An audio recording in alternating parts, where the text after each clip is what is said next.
Hey everybody, welcome back to episode 49 of the Quarantine Cast here on Beyond the Brick. I'm Joshua Hinlin, and we've got Brian Saviano, Kirk Wilson, Dan, and Brick and Nick with us to chat about some LEGO video stuff, do some building, and just catch you up on what's going on in the LEGO community. So let's jump on in.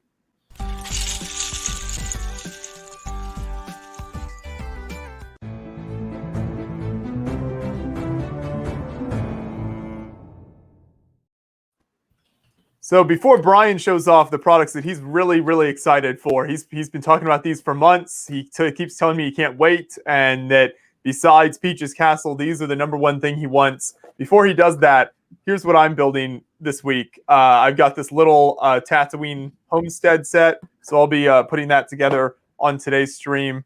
And Brian, what do you have? Hey, thank you, John Walker, for the introduction. I have a couple of different sets here. So, of course, for the highly anticipated and not yet released after 2 years on being on a hard drive in California, we have some Minion sets, ladies and gentlemen. Hey, the Rise of Gru, the second half of the Minions wave that was revealed and released like almost quite literally a year ago. Now the second half of them are here. I'm going to get opinions from the chat on which one I should start with. I feel like y'all are going to choose this one, even though the plane would be most simple. I also got a slew of these Looney Tunes minifigures in the mail, so that's pretty exciting. And all that and more on today's Quarantine Cast with your host, John Walker. Hey! Oh, that's right. Yes. I was really happy that my show wrapped up so nicely. I feel like I'm really headed in a good direction. So thank you everyone who tuned in to watch me. I appreciate it. Will you be back for season 2, or do we know, like, Serpent Society? What's going on? Do we know? I can't confirm or deny any of those things. You'll just have to wait and find out. Make sure you continue to give all of your money to Disney in the meantime. Yes. Yep. Fair enough. Okay, I just wanted to ask. The people are excited. That's right. I'm glad the fans are so excited. Yeah. Dan, can you access my show down there in New Zealand? Yeah, we can actually, but I've only managed to watch up to episode 3. So, but okay, I don't mind spoilers. It's perfectly fine. I'm not one of those people that spoiler alert, oh my god. I actually don't care, because you know what? When I hear stuff about movies, it makes me want to go and watch them more. So maybe that's just my age. I don't know. Probably. No, I've always said that you can't ruin the experience of actually watching it unless you like see the scene play out in full. So you're still experiencing it for the first time. Right. You know? Right. But yeah, I heard you did a great job there, Josh. It was really well done. I am the main hero, best character in the show. That's how I do. Yeah, yeah, that's what I've heard. That's what I've been hearing. Yeah. Yeah, and you know what? I'm really thankful that you still come along and do this with us on a Wednesday. Well, I've got to have things in Tuesday, a Tuesday for you, you know.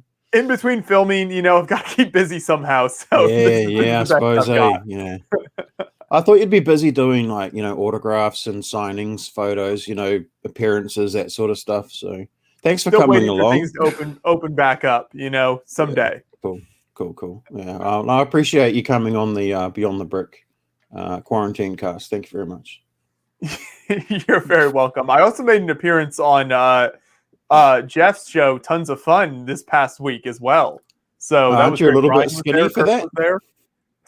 Oh, Kirk, he's way too skinny for that. He doesn't qualify for Tons of Fun. I don't at all. That's why Nick's never been asked on there. He's way too skinny. Oh man. Any news on Speed Champions? Is that not what we're here for? I don't think that's what we're here for. No. Does anybody care about cars on this stream? No. You're here for Minions, chat. Minions 4+. All right. Is that Bubbles? What happened with the printing? That is Bubbles. That's a weird print on the front there. Look at that. It looks like it's like torn on the front package. But he's covered in bubbles. All right, whatever. That's odd. Kirk, what's up with you? I wasn't going to build anything, and then I realized that I still had this sitting here. I started with this quite a while on Quarantine Cast, and then I never finished it, so I still have stuff that I have to open. So I figured I'll do this in the meantime while I talk with you guys. Cool. Yep. Hey, Nick. Hi. Look who's here, everybody. It's Brick and Nick on twitch.tv/Brick and Nick. Hey. Brian, look, I don't like to plug like you do, okay? Hey, you know, if you're here, you're either building Minion sets or promoting your products constantly, whichever. I mean, realistically, I could actually grab the Minion sets. Are you doing this as like your review thing? Yeah, I don't do the paperwork. Talk to him. Because I'm Yes. like, I got some Minion sets around that I Yeah, could sometimes I just build stuff on stream. It just depends on what the build is. So for Minions, Brian's just building on stream. Okay. You know what? Then why don't I get in on the fun and go ahead and grab my Minions? On the fun. You know, Cargo Day.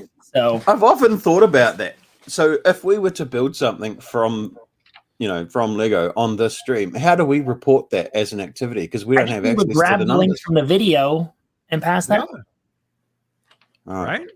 But That's we how wouldn't these have guys the do it. numbers. Josh can give us the numbers. We can see the views of the video. Yeah, you can just All right. Fair enough. do what you can. Dang it. Well, I've been yeah, wasting all these yeah. Wednesdays. Yeah, exactly. You've been waking up early and not doing anything with the opportunity. It's fine. Hey, so Jeff, what's Hey, this Jeff. I hear about skinny people coming on Tons of Fun? What the heck, man? Josh is kind of chunky. No. Yeah, but Kirk's not. Look at him. Look at him. Yep. Doesn't look like he's eaten in a month. Look, I'm trying to apply to the TFOL demographic with Kirk.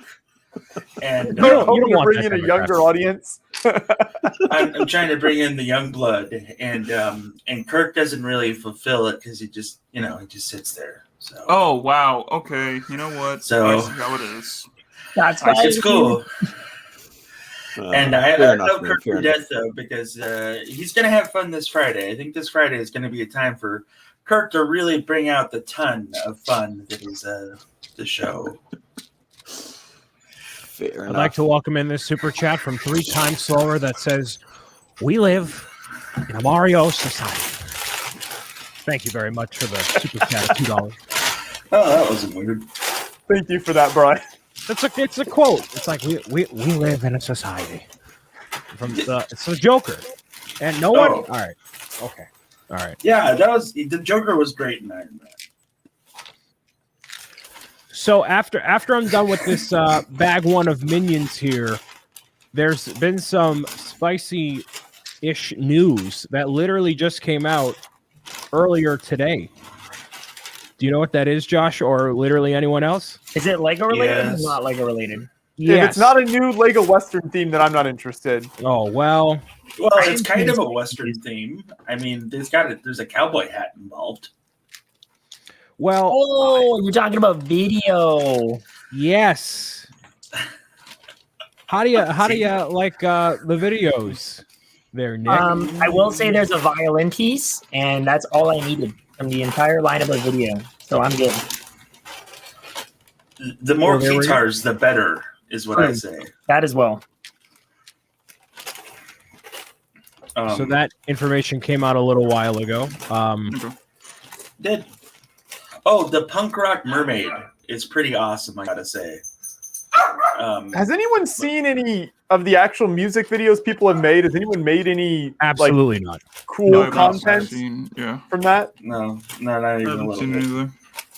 I mean, isn't that the entire point of this? And no one's seen any of it? Yeah. Joshua, I don't want to downplay or say anything bad about the Lego company, but yeah, that is the point of that. Just maybe it's not being seized. It's not like Carpe Diem. Oh, look at that That's axe happening. guitar. That's a pretty cool axe guitar. Right. All right, so Yeah. full transparency with this. These do not come out until October, apparently. Why they got revealed on April 27th, no clue. But here we are. It's my mom's birthday. That's why, Brian. Sure. So these minifigures are great. We don't have close-up images of them. Oh, look at that dragon. Okay, so the standouts for me are the slime guy on the very top left. Absolutely have to have him. Look at that guy. Yeah, Incredible. Oh yeah. Trans, whatever the headpiece is. Yeah, trans green. There's also the very meta DJ Beatbox in the middle, right there, which is it's meta that it's a beatbox, but also if you compare that to the DJ that came in the $20 cube, if you combine this one with that one, you have a Lego-ified video Daft Punk. Pretty Yeah, much. that's what I was thinking too. That's That guy's cool. pretty sweet looking. I like that. Yeah. It is really cool. So there's that, and then obviously the gummy bears. Come on, look at that. Trans pink legs. What? Yup. Oh, Brian, wow. did you- Trans pink minifig parts. You can Those pick are out those. plain Oh. trans pink legs. Right? Oh. So you can do whatever you want with them. Brian, did you sketch out the gummy bear for them too? Yes. I Okay. did. Fantastic job. There's a white Brian, just guitar. try not which to is, eat that one, okay? I don't think that's recommended. No, that one I will not eat. There's the white guitar. So a lot of these are actually based off of what we saw in wave 1 of everything and continuing the themes of a lot of them and introducing a couple of new ones as well. I do like the cowgirl hat, like that white Yeah. ribbon hat. That's not I can't remember the character name, but Jesse? Yeah. out of Buzz Light. Toy Story. Toy Yeah, Story. Jesse Yes, Orton. yes. Yeah. Yeah, that's I her like hat. that. It's a very Nice. Texas vibe to it. I also like the pirate down there in the corner. I think the pirate's pretty cool. You're not wrong. Oh, there's some cool parts in this video, like the actual app side of things. But the parts, the minifigs, so good. Really nice. Agreed. It's Yeah, pretty so those are- fantastic. Those are those. Dark as your arms on that. There's a lot of great parts in here. So Yeah, red, These come out in dark red October. headphones. yeah, so you can kind of see on the slime guy in the top left, there's a trans green head, one arm, and then I believe the legs, or at least one of the legs, is printed but has trans green on the leg. So Yeah, it looks like it does through the little radio handle there. You can see the yep. Vampire guitarist is pretty cool too. yeah. Yeah, that hairpiece is that's awesome. Look at that, jewel molded. Yeah. Looks great. There's That guitar oh, though. Yeah. what color is that dragon's torso? Do you think that Lavender? looks like it looks like a lavender or something like that. That's yeah, no. I look at these things through a monochroma's eyes at all the different minifig parts. It's very interesting for MOCs, you know. That's obviously where we're going with it. Can add some definite diversity to things too. It's gonna be great. Mm-hmm. And so there's these ones. There's also sets that got unveiled. I can pull up the images for the sets if you want to, John. Save you a little bit of a headache here. Let me toss this because you can download. Actually, anybody can download the press release off of the website. So it's like, why not? Okay. Right? Mhm. All right. So Nothing This I is love an up- more than downloading press releases. yeah, right. So I'm sharing the screen here. So here's one of the minifigures up close, but of everything that they showcased in the thing, it doesn't actually show every single one of them. You can kind of see a bit of a better image here. So I'll zoom in. There we go. Look at that. So you can kind of see on the slime guy, yeah, it's partially printed on that leg and then trans green down there. So that's pretty Yeah. cool. What else we got? Slide over, not that way. Is that a new All right. color for the headphones? Yeah. The headphones. I think it is. Yeah, in red. Yeah, Yes, right there. that's cool. This is what the box looks like in case anyone was curious. So still a box Yeah. over here. All right, so those are the minifigures. This one, you're getting a dragon beatbox, so another $20 for that one. Okay, that one's great. Yeah, Yep. right. We'll take So good. sorry, take a close up Yeah. on. Is this. the CMF in that same color though, right? Probably a Uh, different print, I'd imagine, but the same head. Yeah. So good. Look at the That's that's cool. I Yeah. love it. Torsos are very Like, nice. This is like a death Dragonborn- metal dragon. Yeah. Yeah. You get to see the parts that come with it over here. There's that. To the very back right here is a dragon face or a castle or like a torch. like that. So that's pretty cool. There's also another beatbox, which is the fairy over here. The folk fairy beatbox. Oh, that's cool. What a The great wings looking on minifigure, man. Right? Then we get another violin. Nick, did you never get one from the CMF series, the kid? Nope, totally missed that one. Oh, really? Is it- All right. Is that the same mold? Should Yeah, be. it looks like shouldn't it. I doubt they would have done a new one. Yeah, the violin looks like the same. The wings are new. The wings are Yeah, the new, entirely Wings molded. are sick. You get to see that. That's a cool fig. I like that. Yep. This could be an entire, just like a line in general. You put that type of minifigure with dragons, and you have like a mythical line. Musical battle. Oh, Yeah. absolutely. Rock of Ages. Absolutely. Isabel fact checked, and that is the same violin. There we go. Did you? Thanks, I Isabel. don't want to. I don't want to be. What's the word here? Stereotypical, but fairies and target demographic. It would be right on Lego's radar. Mm.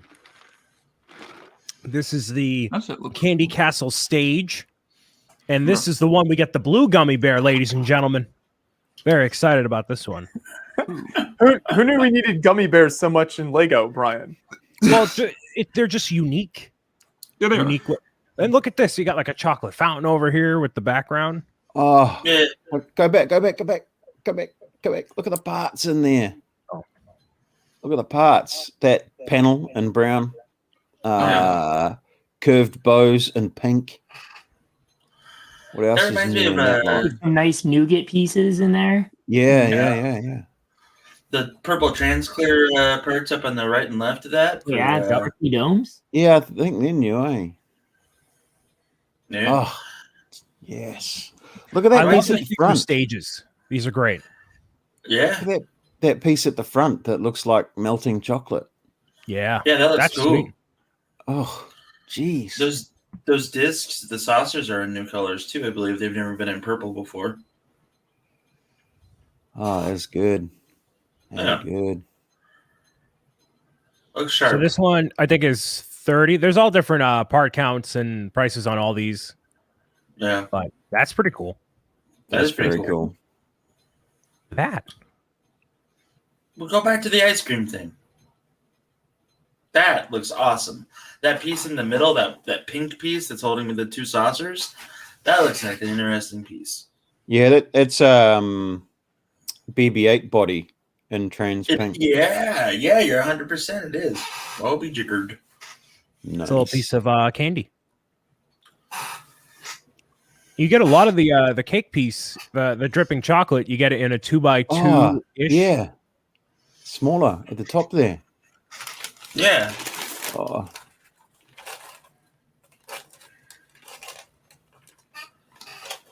Lifestyle the images. parts app. potential. The parts potential for this range is amazing.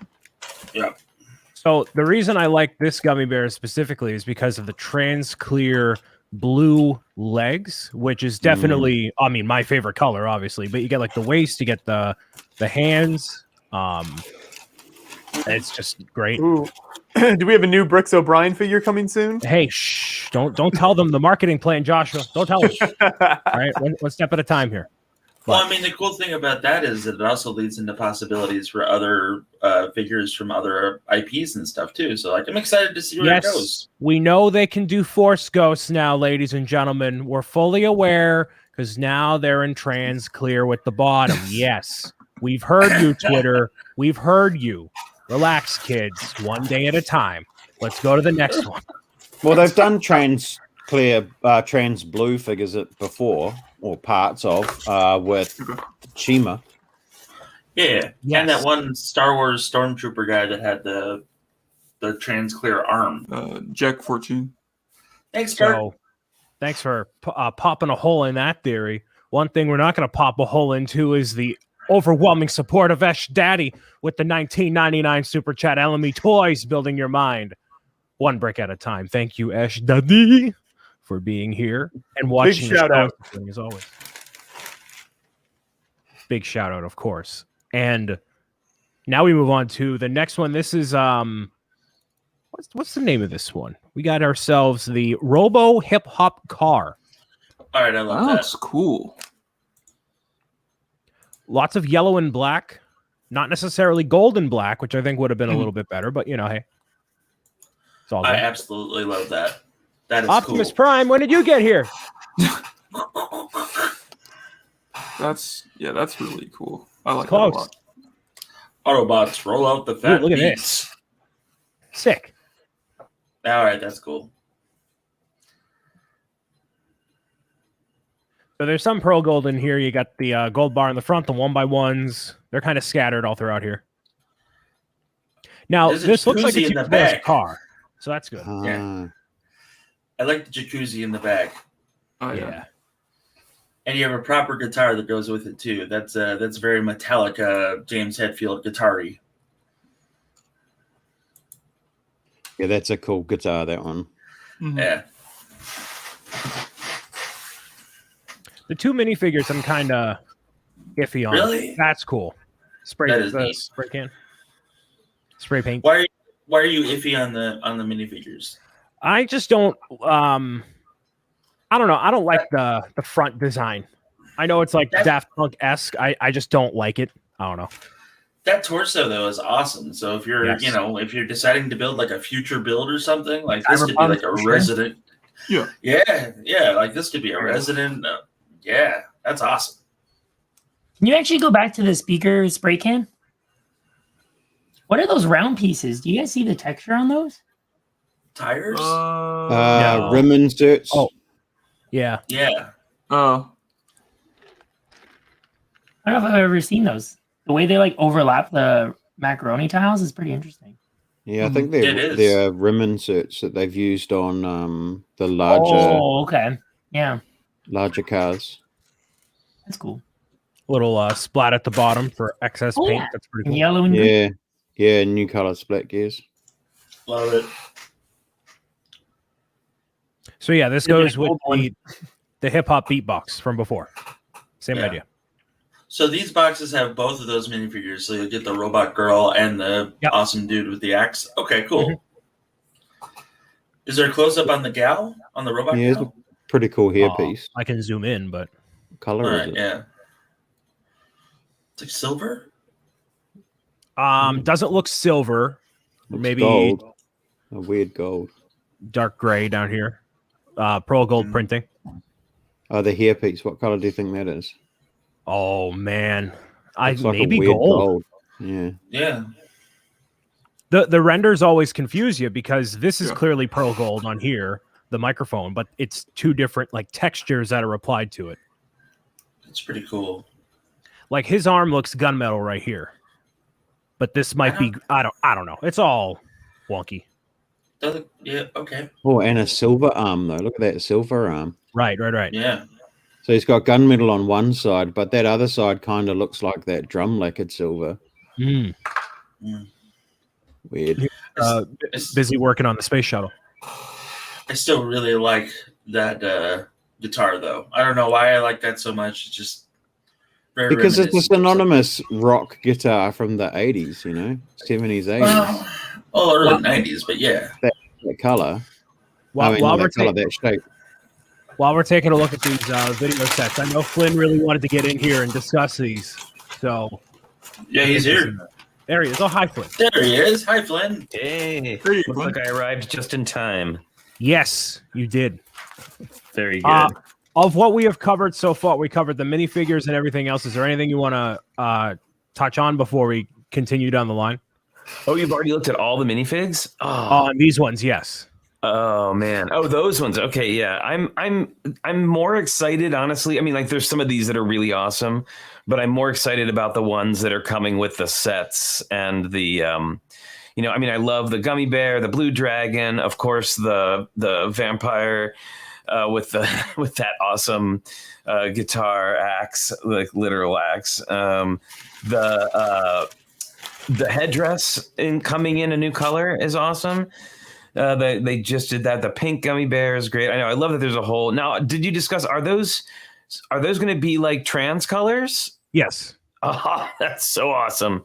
So- That's so awesome. We figured out translucent on the gummy bear head, the legs, one of the arms on the slime guy, the head, and one of the legs over here. Excellent. And that's it of this, and the wings over here. Oh yeah, those wings are really great. A couple of dragons in this one, but yeah. We can move on to the rest. I'm good to go. Cool. Okay, so this one, no, we already went over that one. This one is continuing the bunny line with the K-pop concert, which is a great name, by the way. Fantastic name. Love that. This one looks to me like the most complete stage of any of the ones so far. Yeah, well, yes, it's the most one presented, I think, as a straightforward stage. Yes. Like what you'd expect from a rock, stage or a K-pop stage. Right. Lots of great purple pieces in here. Mm-hmm.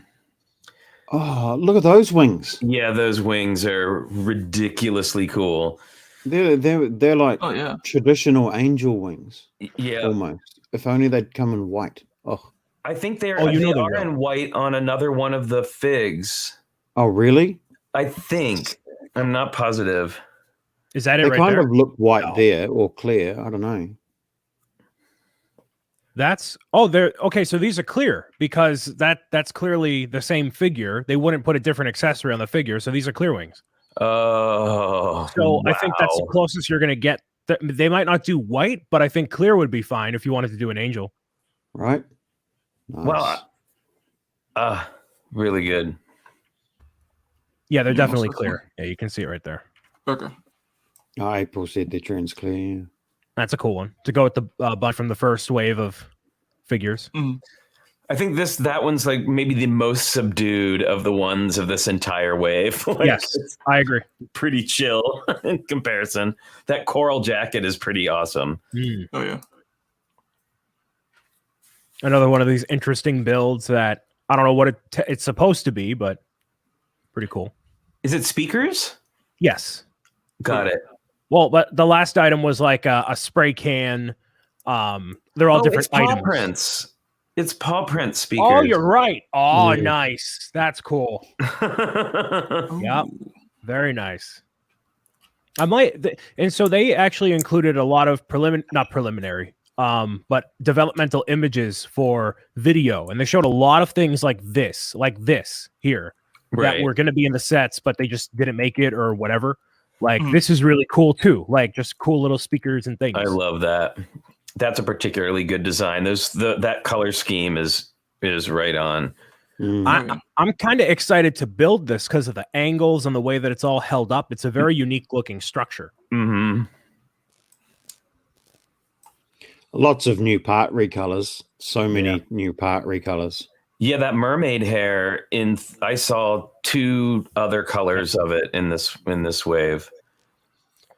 You know, this kind of gives me, for some reason, a '90s feel with the color scheme here. I don't know why.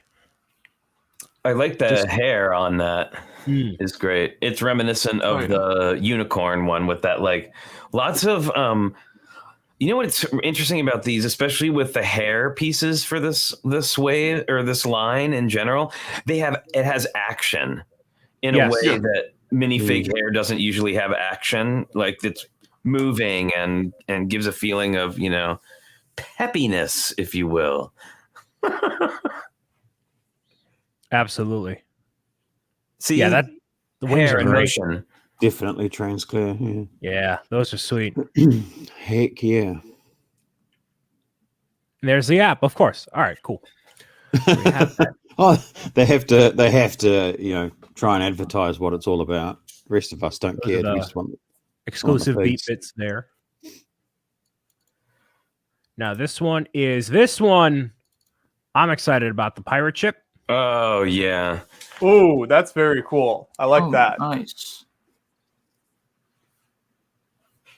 I like Yeah, the my friend skull on Yano top. did a pirate ship stage for the first set of pirate video figs when they first came out, and it was so great. And I was just telling her that was oddly prescient. Like she got it really got it right on. It was great. April did a mock like this, similar that would go perfect with this. Yeah.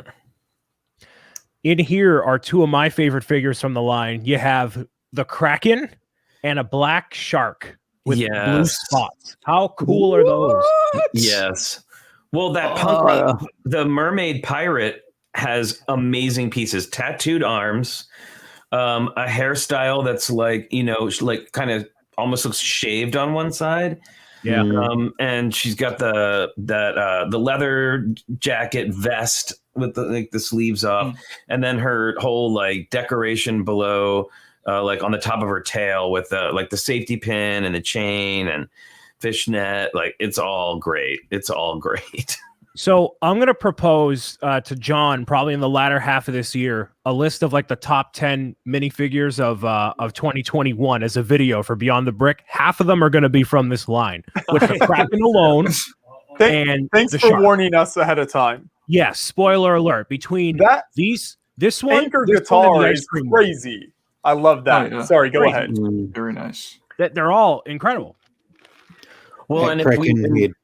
what we're seeing from this wave is that they're taking some of the pieces, like the new pieces they made for the last wave, and recoloring them, like Dan was saying. So that means in the future we will probably see another color of Kraken, perhaps. I'd love that. Get me that in blue. You got me all. Yeah, This is a great build right here. I love yeah, this. it is. And that last one was good too.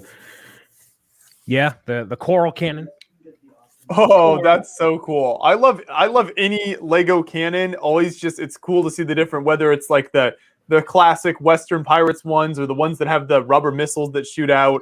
This is cool. I mean, it wouldn't take much at all to switch this into like a 18th century mortar and start setting up a great little siege scene with this set right here.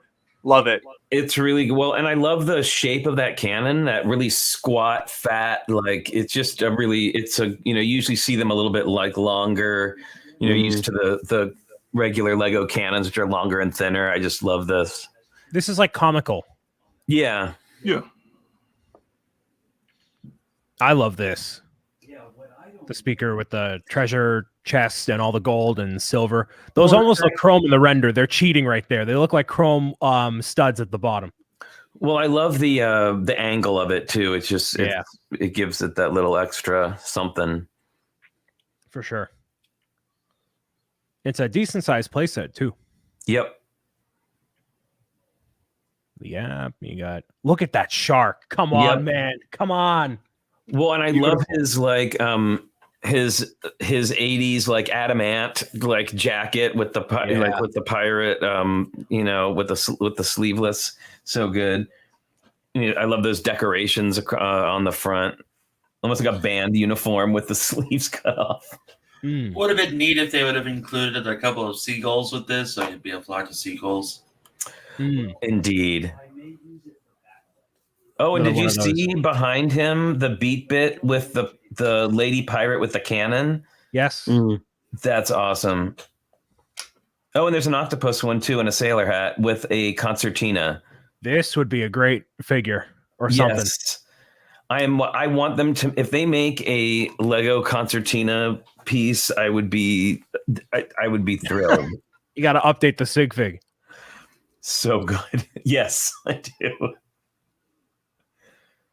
Oh wait, I just noticed that his guitar is an anchor because of course, and that's awesome. Yeah, just like the pirate guy from the beatbox in Wave 1. I love that Kraken so much. Yep. So look at this minifigure, guys. Come on. Top 10 right here, Brian. Is this top 10?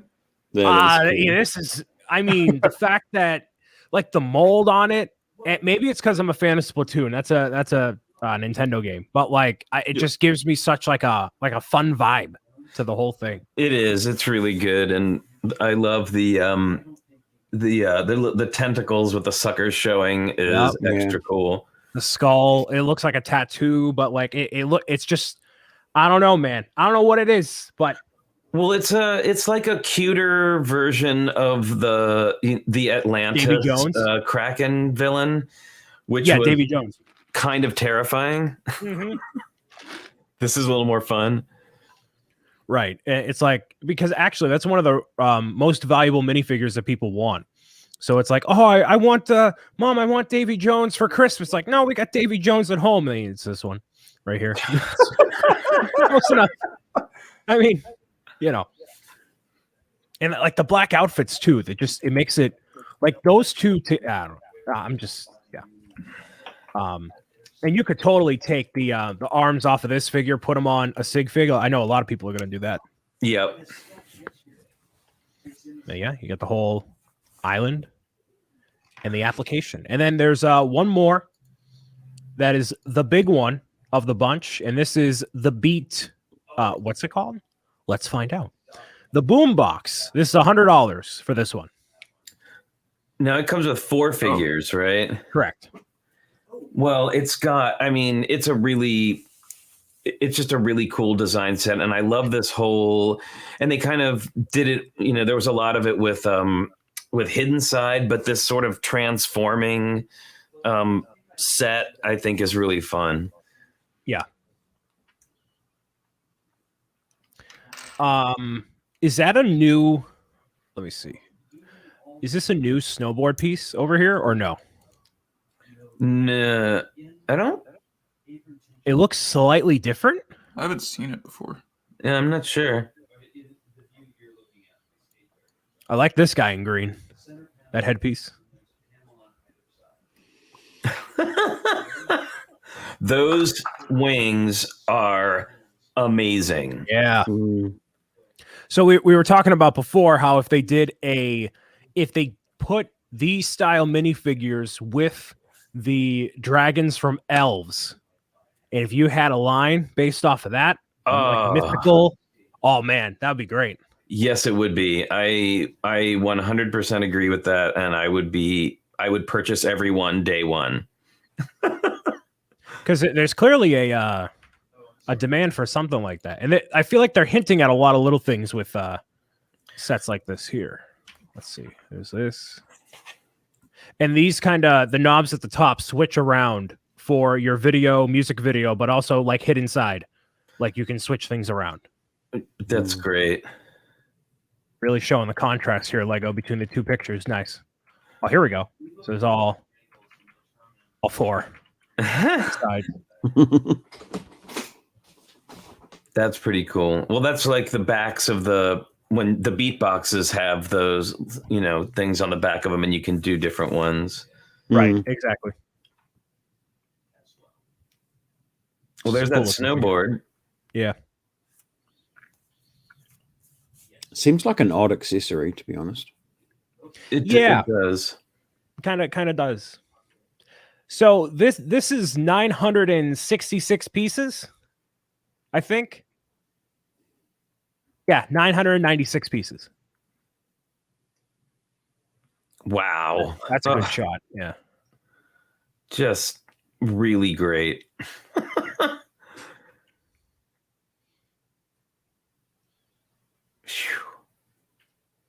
That minifig face, bottom, the bottom right. Tell me that's not Kiss. That's Gene Simmons energy right there. It totally tell me like, that's not.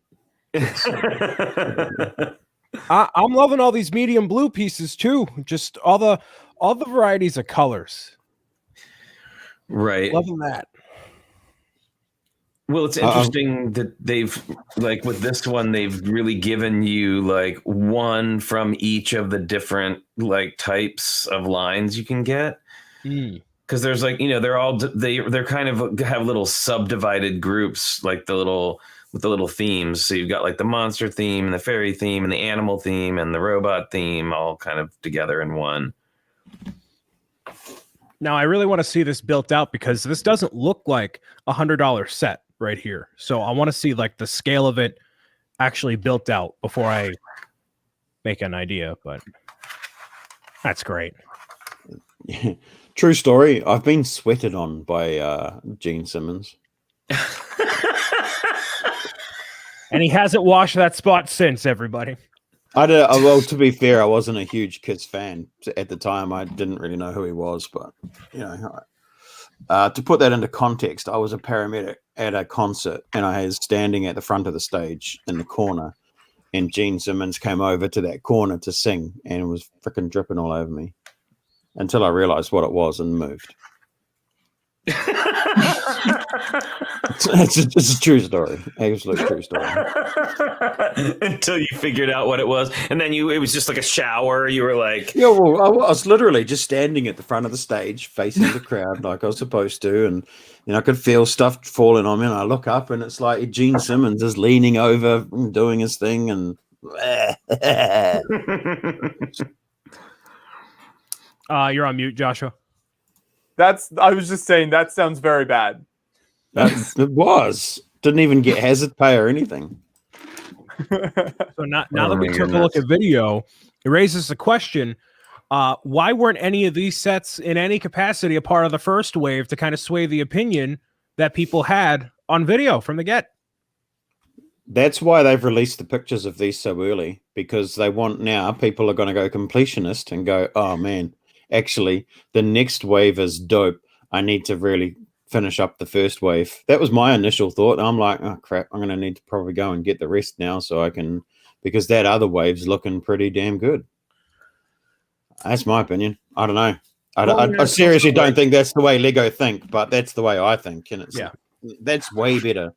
Well, it's Such also a good too, wave. like, you don't want to, blow it all out the gate. You got to like ramp it up a little bit, give people something to like, hold on to. Like the people who like it'll like it, and the people who didn't will come around as they are now. And some of them are anyway. But and it's certainly not going to be for everybody. But they've focused on one of the biggest things that people love about Lego, and that's minifigures, and they have gone like 1000% into this, right? Like I think we were talking about this on another stream, but like the design of the outfits, super detailed, like side leg printing on pieces that you don't often see printing on except for in really premium minifig stuff.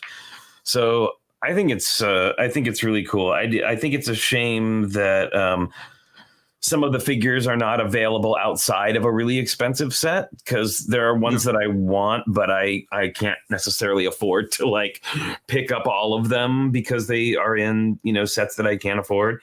It's like the Scooby-Doo Velma thing. Like you can only get some of them in like one really expensive set. Like I'd love that fairy, but that's $100 set that I probably, really can't afford to get because there's other stuff, like food. But so my initial thought on this wave is it's great. Why wouldn't they, in the beginning, come out with at least one of, maybe not the $100 one, but maybe the $40 one or the $20 pirate ship stage to really sell the idea like, hey, this is what you will be able to do in the future with more of these figures. Because having just the beatboxes and the minifigures, it doesn't showcase what all of video is. And especially with an experimental line like that, showing people what it's supposed to be, I think is a big component of it. So that's what threw me off about it. Now seeing what it can do, it makes it that much more viable. And people are going to, like Dan said, want to collect them all now because the figures look really cool along with the sets and the pieces and everything else. Right. All right. So how like how video game companies like for a console or whatever has a slow start. They're like, here's some fan favorites, right? There's like, here's Mario, here's Halo, here's whatever. It's when they get into like month 5, month 6 of their new console being out, do they release the game that looks like it has lifelike graphics? So the thing with this is video is like, here's the premise. And now that they've had it on shelves for a while, and this comes out in October, is that what you said, Brian? The minifigures, but not this whole wave. Otherwise, comes out June 1st. Yeah, okay, bring up April's comment, please, on the screen, because that's interesting. Thanks. So June 1st release everywhere except the US. US gets them August 1st. and Bandmates October 1st global. Oh, Interesting. Huh? All of us are like, what?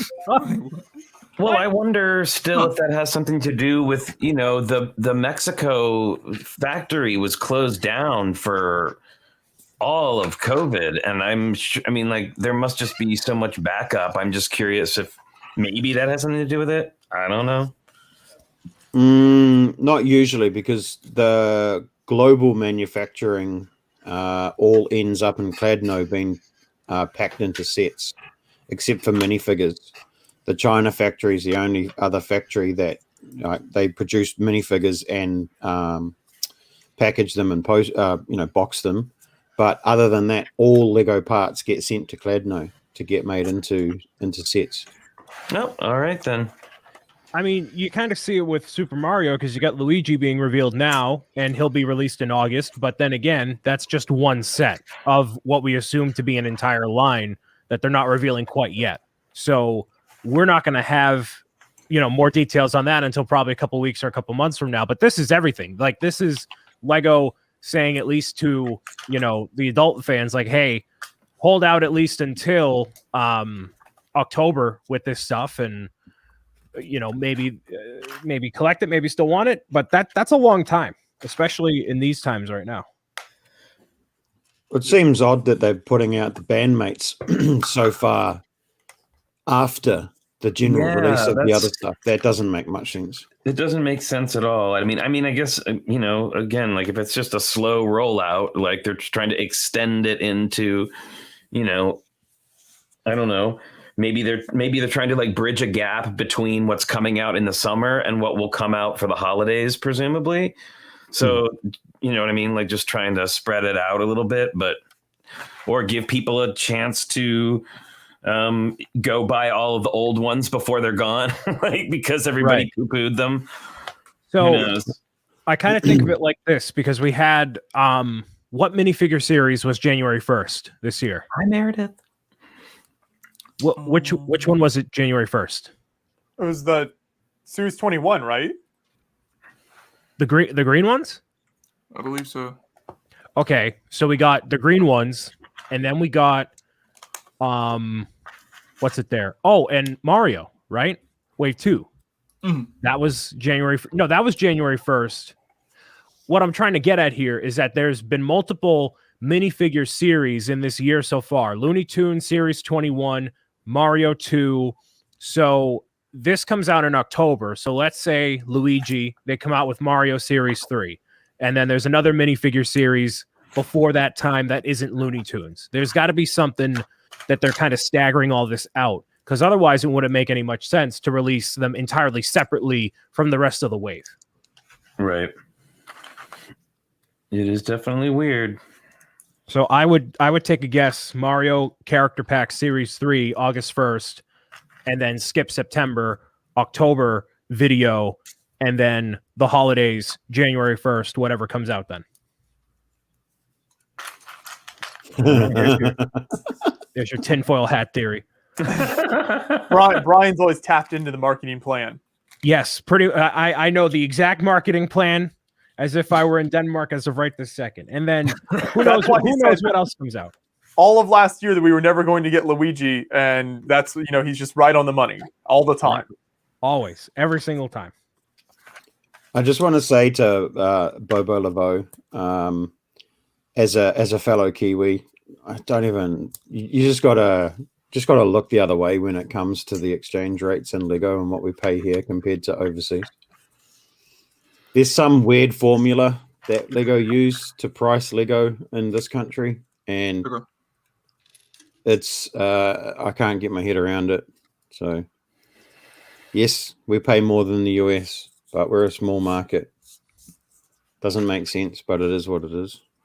It annoys the heck out of me, just saying. But yeah, anyway. So that's Lego video. That was what was in the news literally this morning. I thought otherwise there wouldn't be anything to talk about, but at least we had that. So that's good. That's right, Brian. We're always bringing you the latest breaking news here on the stream. Of course, because otherwise we just sit here with thumbs in the air and hoping something interesting happens. Like Andres popping out of the compound or. Oh yeah, no one's heard from him in a while, so hopefully he's doing okay in the compound. Yeah, we'll hear from him at some point. I'm sure he'll make his presence known. How is Minions looking at this point? Oh, it's looking. It's looking indeed. I did manage to hook up the fancy cam so I can show you down here what it looks like. So there you go. Get to see that. It's a plane. It's a plane. The plane. 4+, so it's not anything too crazy, but probably still be struggle for me. Yeah, it's good. It's Minions. I can't say I have any attachment to Minions, especially because this movie, like I've said 1,000 times, is sitting on a hard drive in California. But when it does come out, I'm sure I'll probably watch it on a plane going to somewhere. That's kind of the movie it seems like.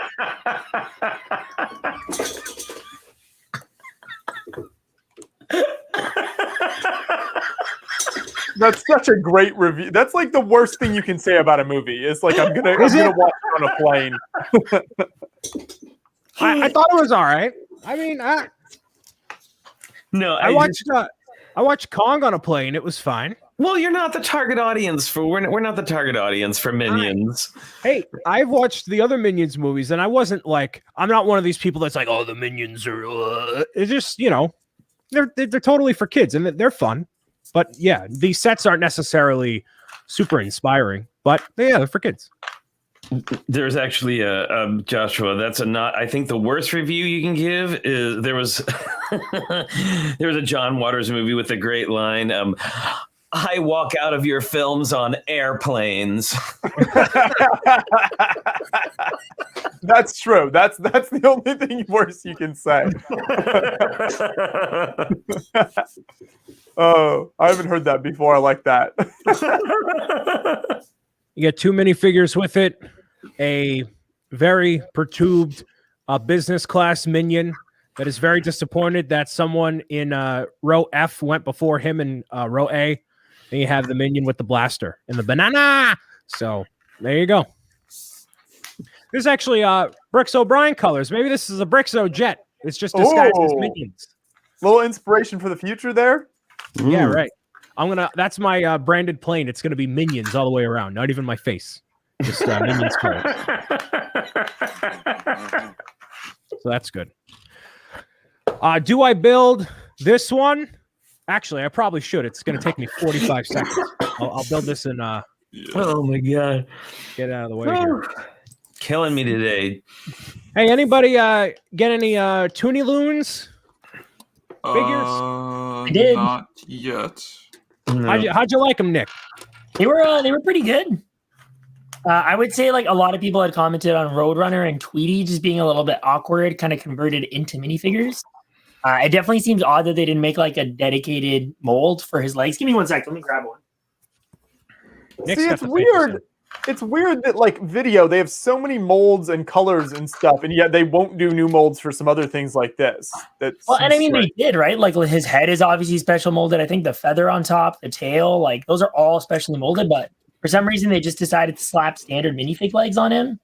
And it's just like Lego's obviously done a lot of lower half molds for like mermaids and ghost characters and stuff like that. Well, Woody from Toy Story. Why not go that extra mile for something like this? Well, there was those tall legs on Woody from Toy Story, right? Wasn't there already? So it's like it exists. And then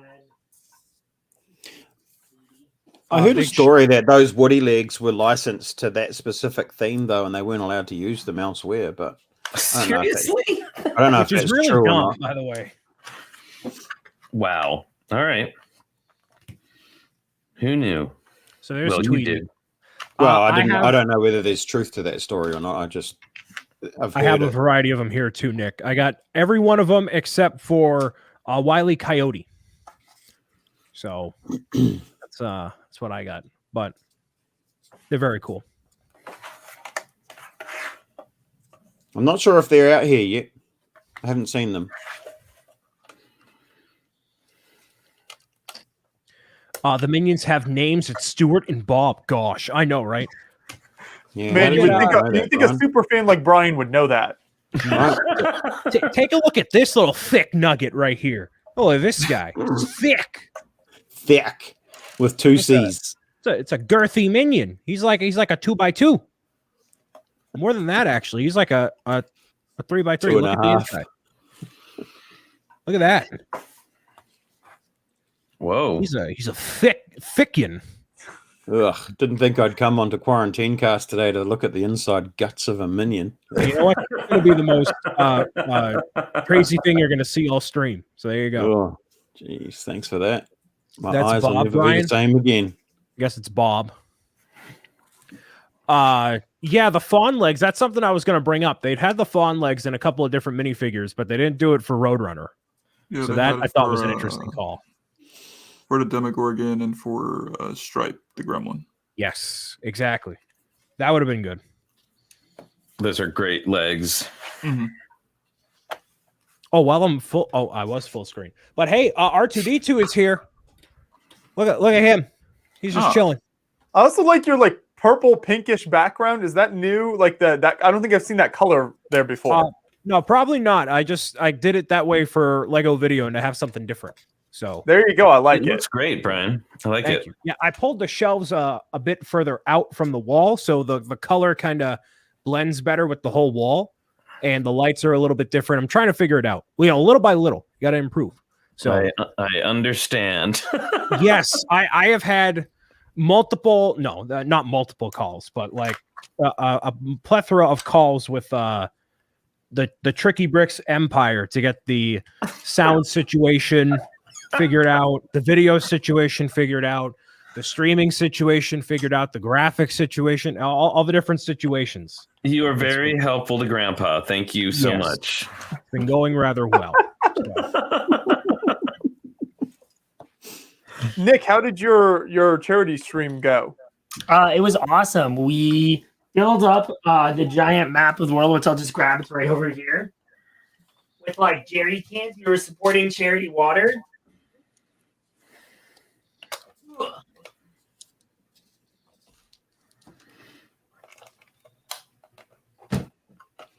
Lujan Ali, hi. Welcome to the stream. Good to have you here. Yeah, so I basically used something I used as actually a follower map on Twitch for a while. I cleaned it up and we labeled all the places where charity water is supported. And then some people who donated got to have their names written on a little jerry cans. We use those often to transport water. And it was a big success. So, yeah. Awesome. Nice map. Thank you. Yeah, no, right? That's Yeah. a sick map. I think we might see one of those soon. You know, Dan, that would be really cool if we got like a giant map of something at some point somewhere down the line. It I looks would exactly love to like build a that. giant map, Dan. I'd love it. Nick, you should have put that on ideas, mate. Why? We're getting a globe, guys. What do you need a map for? That's true. True, I forgot about Yeah, we're that. getting the True. globe. We're getting a round version and a flat version. I guess it's keeping everybody happy. Now, if you wanted a map of a Lego brick, guys, oh my gosh, look at this. Oh, wow, shameful snap. plug, ladies and gentlemen. No, I'm not gonna. I've done enough of that here. No, Nick, we gotta filibuster. Take us. No. Wait. Well, where can people? Where? I'm sorry. Where can people support the thing? Well, The what? where can people endorse your project? Lego ideas. Search brick patent. There we go. Excellent. How's that going, by the way? It's going good. It's got like 1,200 supporters or so. Nice. Yeah. It's been pretty interesting. 1,200. There's been some projects that have hit like I think a project hit 10K in like less than 48 hours recently. I think that was related to a really big band. Okay. They like promoted it and stuff. It's been interesting to see some like now a couple other music projects have popped up that are getting a ton of popularity really quickly, which would be really interesting. Come on, people. Got to get this one to 10K. I want this one. Thanks, Dan. That's what all of that is. It's very interesting when one single entity promotes the living daylights out of it instead of aggregating votes from different people in the market, you know? Yeah, Ramstein and My Chemical Romance. Those are the bands. And admittedly, like, I'm like, I don't know. Do people really think there's a market for like, I mean, My Chemical Romance is huge. I don't really know Ramstein that well, but I think they're really big in Germany, from what I could tell. So they're really interesting projects and very cool to see. But I don't know. I think Ramstein were made famous by Eurovision a number of years ago. Okay. Yeah, they're old school. Yeah.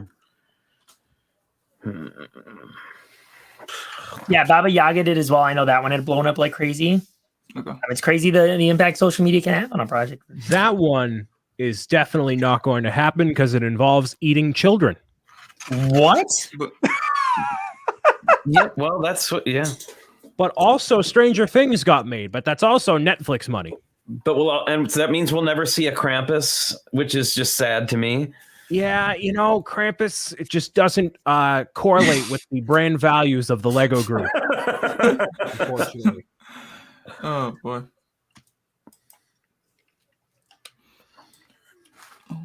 I have the second Minion set done. I know everybody was at the edge of their seats that was for this fast. one. Look at that. Bam. Gru's lair. Yeah, cool little washing piece right here. Oh, yeah. Spinning around. You're so good at those 4+ sets, Brian. Good job. It's incredible. Just- Send me just- more 4+ sets. Let's make it I happen. try. I'm constantly emailing everyone I know at Lego. Brian wants more 4+ sets. Hey, thanks. And unfortunately, there's only so many they can send. Oh, actually, this is only bag 1. I'm sorry. I have all of bag 2 left. I got all bag 2. My bad. Whoops. April makes a point at Bricks O'Brien. The newest Chinese New Year creature was known for eating children. So, Well, color me surprised then. Whoops. My bad. Here's I Fazoo actually making think, an old person's music reference. This We got yesterday. Shang-Chi. Yes, very Ooh. excited about this. Now, So, where I'll be did putting you it find together that on later. store shelves? What was that? You find that on store shelves? I did. So very Interesting. excited about that. Nice. Huzzah! All right. I actually I've just only- finished the advent calendar thing for Harry Potter. So all the figures and everything are built. The builds are neat for what it's worth. Like I like the couch build, and then the gifts and everything that come inside there. So you have the one for the broomstick, and the piano build is also nice. It's a nice printed tile right there.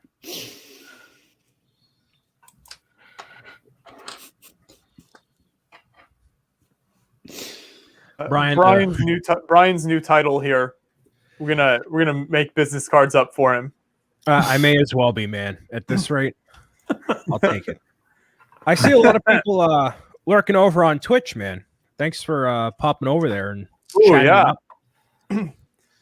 Lots of great creators on Twitch, Beyond the Brick being the foremost, of course, but a few others as well. Of course. The top 1/10 of 1% of all Twitch streaming happens over there. Mike asks, how is everyone? Mike, I'm building a 4+ Minion set. I'm doing pretty stellar, man. It's coming along really nice. His day nice. can only get better from here. Only the best is good enough. Am I right?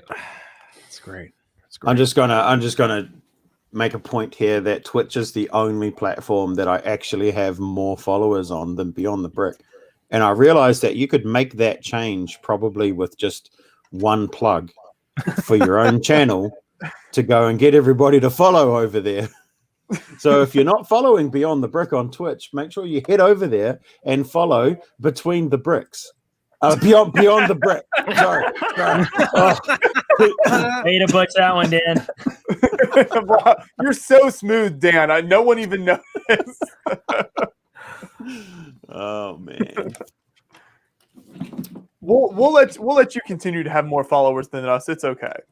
Look, it's not a race. I'll never catch up. I'm too fat. Jeez.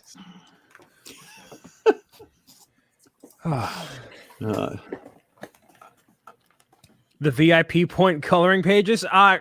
Chris, I already have a coloring book available on shop.bricksobrien.com. There's no need for VIP points, sir. It's already out there. You can earn your Have you seen this dragon? Yeah, I saw it. You know, it's funny. I actually saw that in a Mega Construct set about 4 years ago in the form of Gyarados. It's crazy. Well, The okay. form of what? There you go. I didn't realize we have blasphemy on this stream. See, Lulu is awesome. Just saying. It's really cool. I'm very excited. That is very neat. Let me see if I can find it here. Oh, yeah. Hold on. So I saw that set, right? And I'm like, yeah, this looks a little familiar. Not necessarily the model itself, but the style in which it was presented. So let's see here. There's this. All right. Take a look at my screen for a hot second. So the Shang-Chi set is built with the dragon on the base, just like the Gyarados was from Mega Constructs. Reach. Just it's the same idea. It's obviously very different, but I just thought it was funny. The same way that they portrayed a dragon with water on the base. I'm like, okay. So there you go. Just, Look at you creating drama with your tweets. It's not drama. It's just an observation. That's all. I see. I just don't like that we know nothing about this movie, really, and we have the products on shelves, man. I want to have some amount of investment, even more. Like, I know the products come out before the movie does, but even by that point, we would know just more about the characters or the idea or something. We know still nothing. Well, there's a trailer. One trailer. So when is this supposed to come out? In what, July? No, Brian, if you wanted to know July more- is. What were we saying? Brian, if you wanted to know more about the character Shang-Chi, there's this thing called Google. Google has lots of information. This being a Marvel property, you might be able to find something about a Marvel character on the internet that is full of information. Or you could just be what you're doing right now. Side tangent. Can you share my screen one more time? If anybody finds this lunchbox across the internet, let me know. Whoa. Wait, what? I want to buy this. I don't know. I just saw it online. I'm like, I want this. So if anyone out Is there, it listed on Lego Shop or anything? I have no idea. I just saw it. So if anyone, I'm not asking for free. I'll pay you the shipping. I'll pay for the product itself. If anyone finds this, let me know. All right. I'm so disappointed this wasn't around earlier. I just imagined 15 years ago, little Bricks O'Brien walking to school with this. Oh, man. That would have been so good. So over in the UK, they had this as an item, and someone sent me this for my birthday. It's a Nintendo Switch case for Lego Super Mario. So this exists. So there's more products than just the actual products available, like the sets themselves for Lego Super Mario. So anything I can get my hand, if anybody sees anything, run it by me, because I will probably buy it because I have a problem. So, to be fair, Josh, I don't think you even have to imagine 15 years ago. If he got one of those lunch boxes, he'd be packing it at home and taking it down to the office like this, right? You just imagine him walking along like this with his little lunch box and sit down at his desk, zips it open. Luigi, oh, it's Mario. Oh, a Mario cookie. Oh, I'm going to eat my spaghetti. It really fits well with that hardcore Boston image that he gives. Yeah. I actually have spaghetti in the fridge. That's fun. You notice how Brian deflected from the Shang-Chi conversation, which he knew nothing about, with Mario. I'm just saying. Hey, I was just scrolling through my time. Hey, we can go through my entire Twitter timeline and just see all the different things that are on here. All right. I want to highlight this question for Dan from Chris here. This is a really great question, because this is such a common thing where someone will make a map or a company or something and you don't see New Zealand on it. So with the globe, Dan, what are the chances that New Zealand is not on there? All right. Well, first, I just want to say, Chris, that I did see that question and I was keeping it up here. I was waiting for Brian to have his Mario moment or 5, and I was going to come back to it. Anyway, I'd be really disappointed if they didn't put New Zealand on there, but not surprised, because when you think about it, whatever scale they do it in, it's going to be 2 pieces. It's going to be a 1x2 plate and probably a 1x1 plate, one on an angle and one above. It's going to be easy, right? Come on, Lego. You can spare us 2 pieces. That's it. Just 2. Come on. Anyway, if they don't, most Lego fans should be able to put New Zealand on there. I'll whack up a YouTube video on how to do it, 2 pieces. Shouldn't be too difficult. I believe in you. I believe in Lego, but, maybe not. It's a quiet flick. So do people believe that Australia or that New Zealand doesn't exist? Because there are people that believe Australia doesn't exist either. So I just wanted to know if you knew anything about that, Dan. It's pretty hardcore if you believe that Australia doesn't exist. It's a huge country. It's a continent into himself. But New Zealand, I can understand. We're so little, But then again, how could we not exist in yet all the Pacific Islands and everywhere else? Why do we get left out? We're just too far south.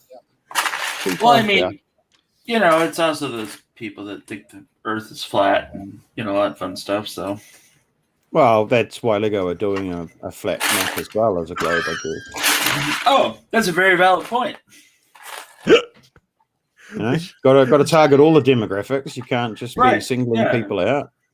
Yeah, that's because there are flat earthers all around the globe. But hey, that was a direct quote from a flat Earth website. Thank you very much. Was it really? That's incredible. Yeah. I know what website he's talking about. Yeah. Been made a meme for years. It's hilarious. It's great. So enough about flat Earth. What else? Josh, here's my finished Star Wars build. Oh, look at that! Nice. Wow. Yay. Yeah, the build, the way you build this is so unique. Everything is built upwards, like ground floor up, and then you lay it on its side, and it comes together. So. It's a good way to learn kind of different styles of building. It comes with these nice 2 of these printed tiles here, which are nice. No stickers. That's always good. This is officially done. Okay, since it's the normal get up time for people in my house now, I'm going to go and make a coffee. I'll be back in about 5 minutes, guys. Enjoy. Sounds good. Hey, I Kirk, hope it's Brixo Brew. I haven't got it yet. I'm still waiting for some to arrive, but yeah, one day. Be back in a second. It's the coffee of the Lego community. What are you laughing at, Flynn? Come on. What? I still haven't received my my bag of coffee either. Just saying. !EXE in my chat. Anyone can buy a little bit of the Brixo. My cup is empty, Brian.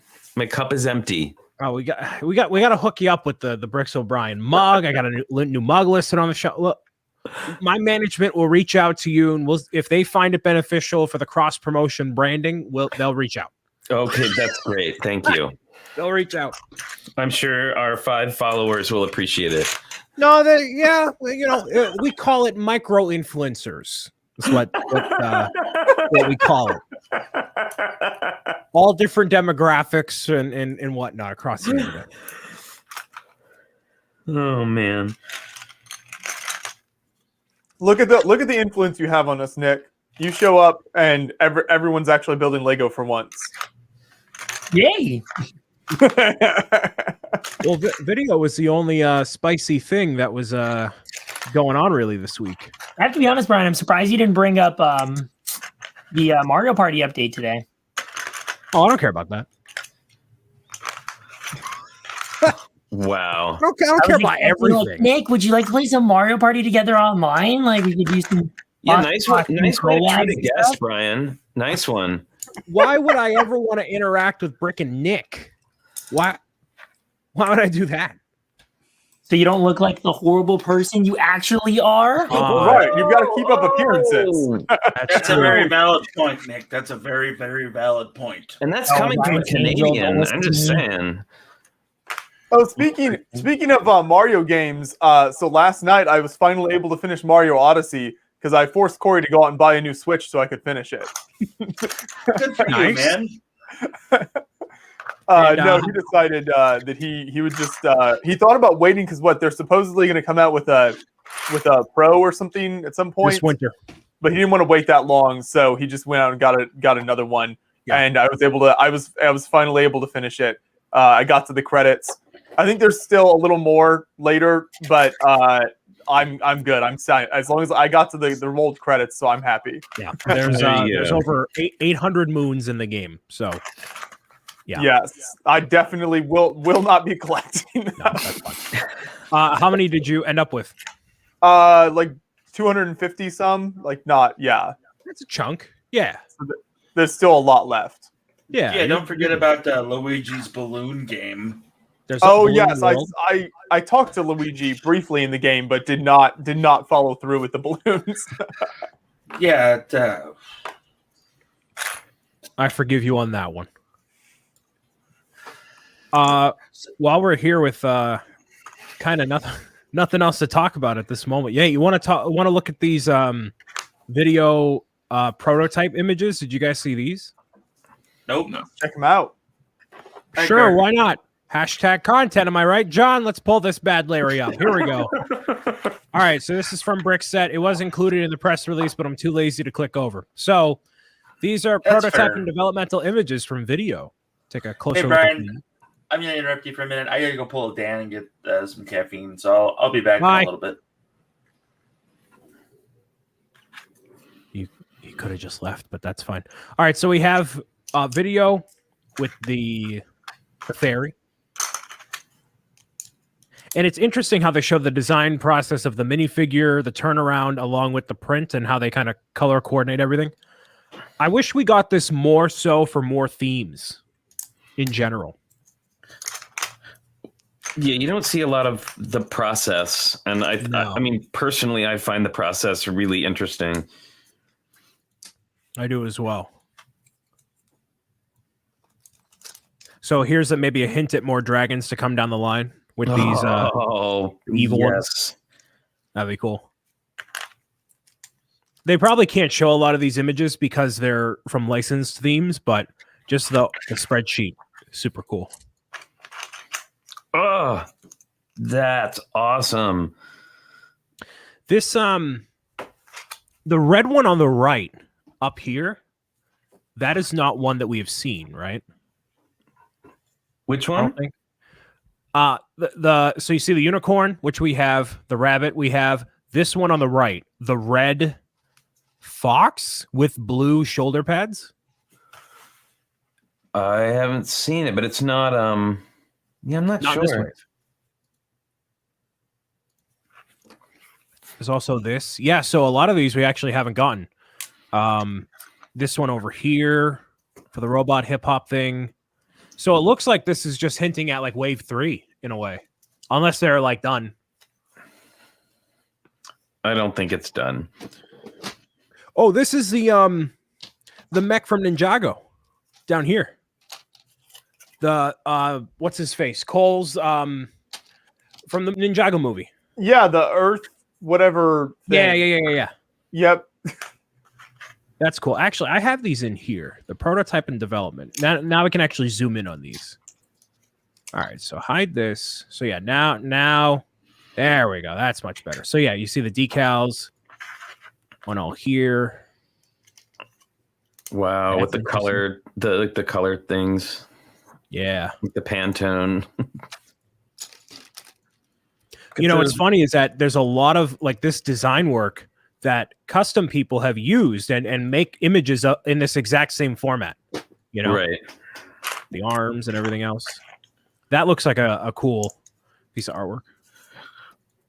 Well, I really think the designers of the like the outfits for the minifigs and minifigs in general are unsung heroes. Like, you know, Yes. we like, oh, the figure is so cool, but like, look at that artwork. Like, just look at the like the t-shirt prints and all of it. It's just so great from a design perspective to get to see, you know, because we often we idolize our different set designers we really like, and you don't hear much about the graphics end of it, which is a huge part of it. Stickers as well, love them or hate them, like that's a lot of work. This figure we don't have, right? That looks like oh no. Oh. I need that.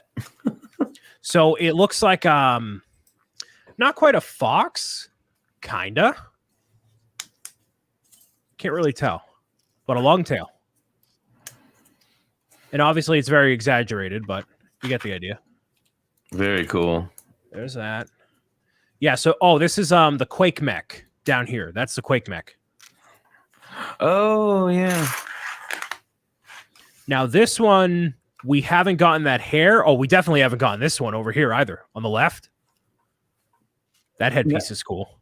No, I wonder if we're actually going to see those, or if these aren't just things that, maybe things that got left on the cutting room floor, or who knows what. I mean, I think if we're seeing the promotional, or rather prototype images in the press release for the newest wave, I would think they weren't going to do these, because why would they show their hand at this rate? Right. Or maybe they're doing it as a sneak preview for what's to come. No idea.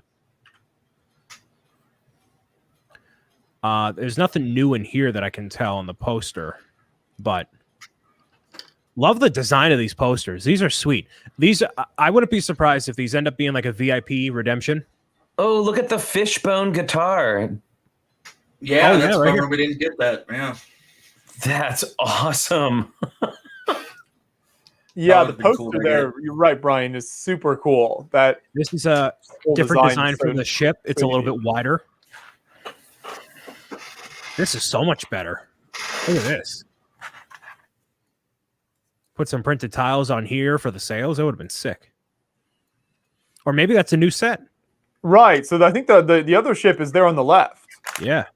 When are we getting this? I want this. It's like an organ in the front too. Oh yeah. Oh yeah. April just stated that print is VIP redeemable. So there you go. Oh, it is sick. Nice.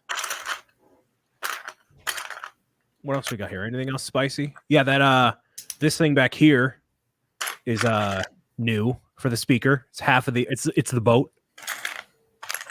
This is really cool.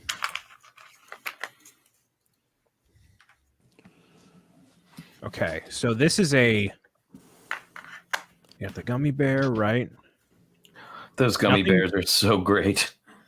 Nothing new in here, except like the front here. It's like I don't know what you want to call it, mobile DJ mixing board, I guess. Wait, what? These are Where very these pictures come from? What? Where did these pictures come from? Are these So new ones? this was a part of the downloadable press release on the website. Oh. So this is a whole section in here. This is different, right? Yeah, I was going to say, did we see that ice cream before? Pink No. Unikitty tails? What? Yeah, let's hope this is wave 3 or something, because these are really cool. I mean, I would great. rather take this over this. But these look identical. So like I don't know if they would Wonder if that's an alternative build, maybe. I'm not seeing the Unikitty tails though. True. Or the gold.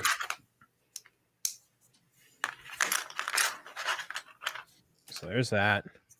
These are cool too. The different iterations of mini builds to go with. Yeah. I love that. A little like evil cat boombox. Hmm. That's cool. Ooh, the space one. Yeah. It's got a real classic space vibe to it, eh? Look at that.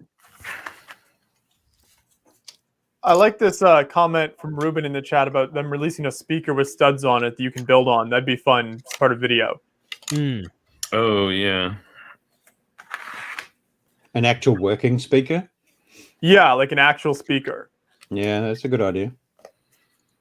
What is all of this back here is for the llama.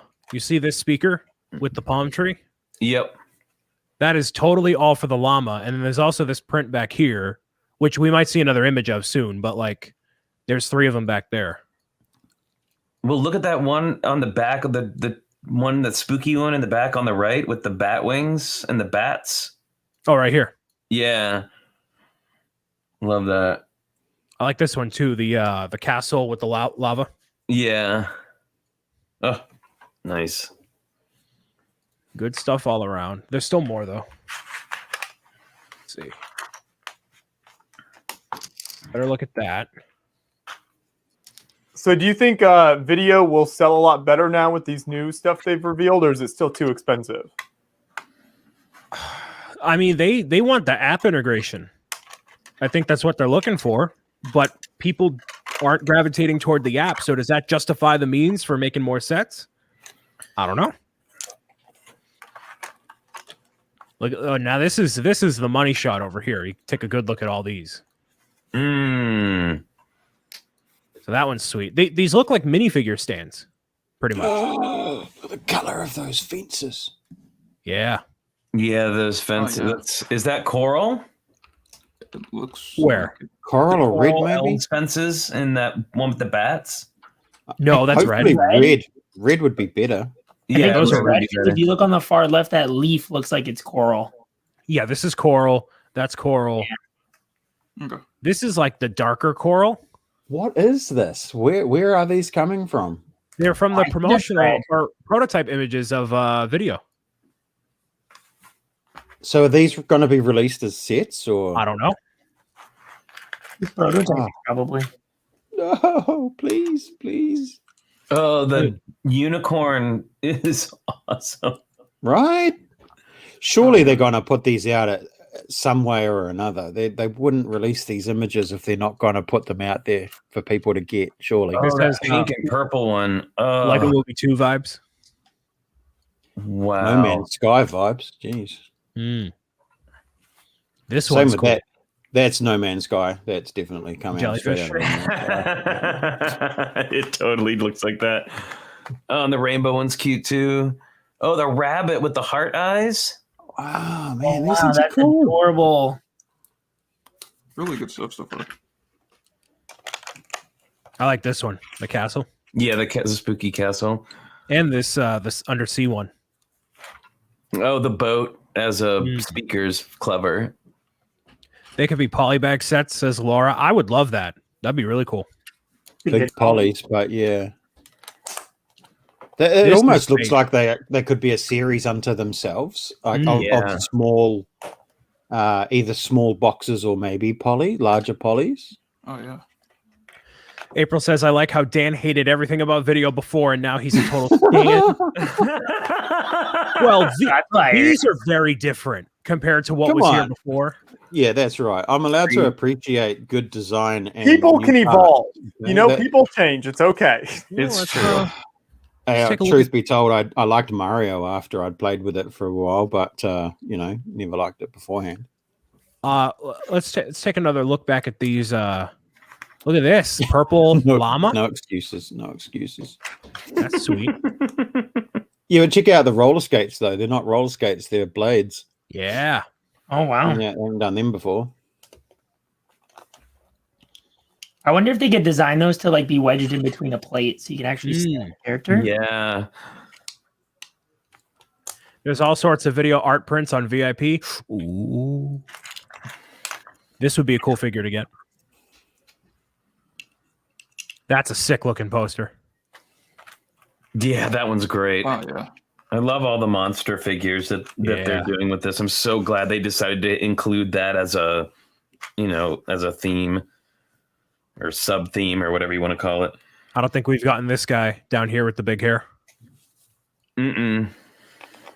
Given that he looks like an actual devil, I don't think we will be Oh, like, this is cool. You got a gnome. That guy's sick looking. Look at this guy.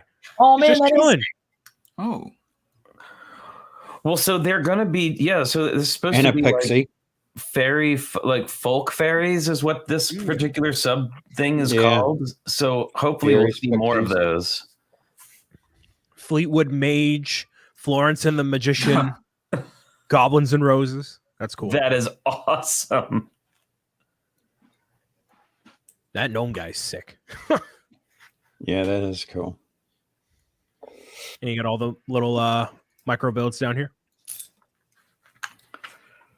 Well, I can't wait to see what people are. I mean, now that hopefully people are getting more excited about them, I can't wait to see what people do with them, like how they mock with them and that kind of stuff.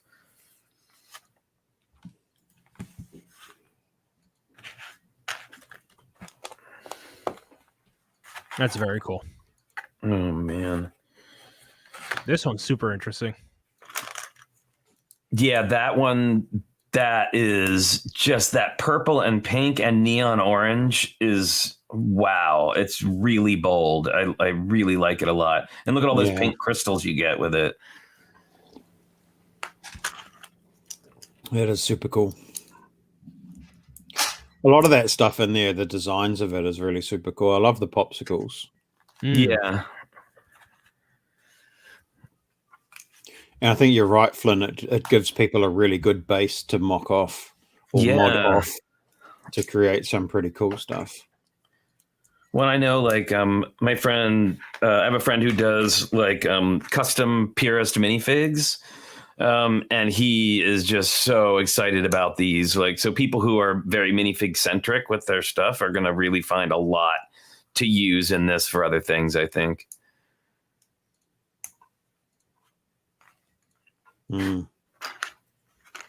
I like Aladdin's comment there. Lego is boring. Well, you're on the wrong stream, but Thanks for stopping by. You might want to keep scrolling on YouTube, buddy. That's why there's no more minifigures or sets from your line for a little while. So take the back seat. I want to check this VIP redemption. Not that I'm necessarily going to get them, but it's very cool. Jake Stubbs. The whole VIP thing has been controversial in recent weeks, hasn't it? It seems like there's a lot always going on there. That's a Dan thing, I think. What? You've been fired up about the VIP, haven't you? No, not really. What in what sense? First, because maybe just like the process, or the redemptions, the way that they're rolling out. Like, I know a lot of people are not necessarily all in for it. Side tangent real quick, the K-pop concept art 1 of 500 is sold out. So there's one. Whoa. Gone. That's solid. Let's see if there's any other ones available. I don't know. There's only one, and it's gone. So I guess people like them. Okay. So speaking of VIP, what do you think of that, Dan? I think my whole thing with the VIP stuff is we don't get stuff sometimes until quite a bit later, and or we just don't get it at all. That's the thing that annoys me. Sometimes the New Zealand Australia VIP Centre doesn't get the same rewards as the US one. I know a lot of people got upset about the Ulysses. I got one, so I can't be upset about it. But I don't know. I think the VIP thing, it is what it is, and it's one of those things that you've just got to get in there when you can and get what you want. But you got to realize that it's a marketing ploy to get you to buy more Lego, because you need to get the points, but then you also need to buy more Lego to get the redemption cent. So it's a rock and a hard place situation. And if you know that that's what the situation is, and you are freely willing and able to participate in that, then you can't really complain too much. So I get a little bit fired up about it in the defense of, because it's about choices, and you have choices, and people get all upset and throw shade because they didn't get a Ulysses, and it's like, well, that's cool. There's a lot of people that didn't, but it's all part of the process, unfortunately.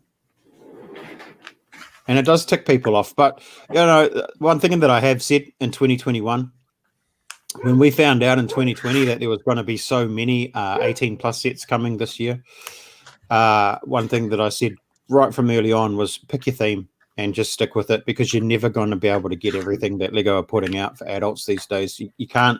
Right. I think there's a lot of people that are sort of really focusing on the FOMO and are worried about the stuff that they can't get, and they're not really focusing on the stuff that they are getting. And it's I think that's causing a bit of friction, I think, between fans and Lego, because fans feel like they can't keep up with their loved brand, which is fair enough.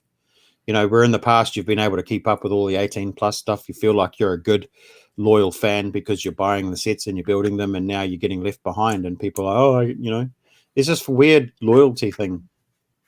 And I think you just pick what you want to do with Lego and stick with it, because no one can afford to buy it all. All of us have got wish lists a mile long, I'm sure. Okay, except for Jeff. Jeff doesn't. I'm just waiting for more architecture sets. That's all. Wow. Supposedly one coming at some point. Nothing on that rumor mill that at least I know of or have heard.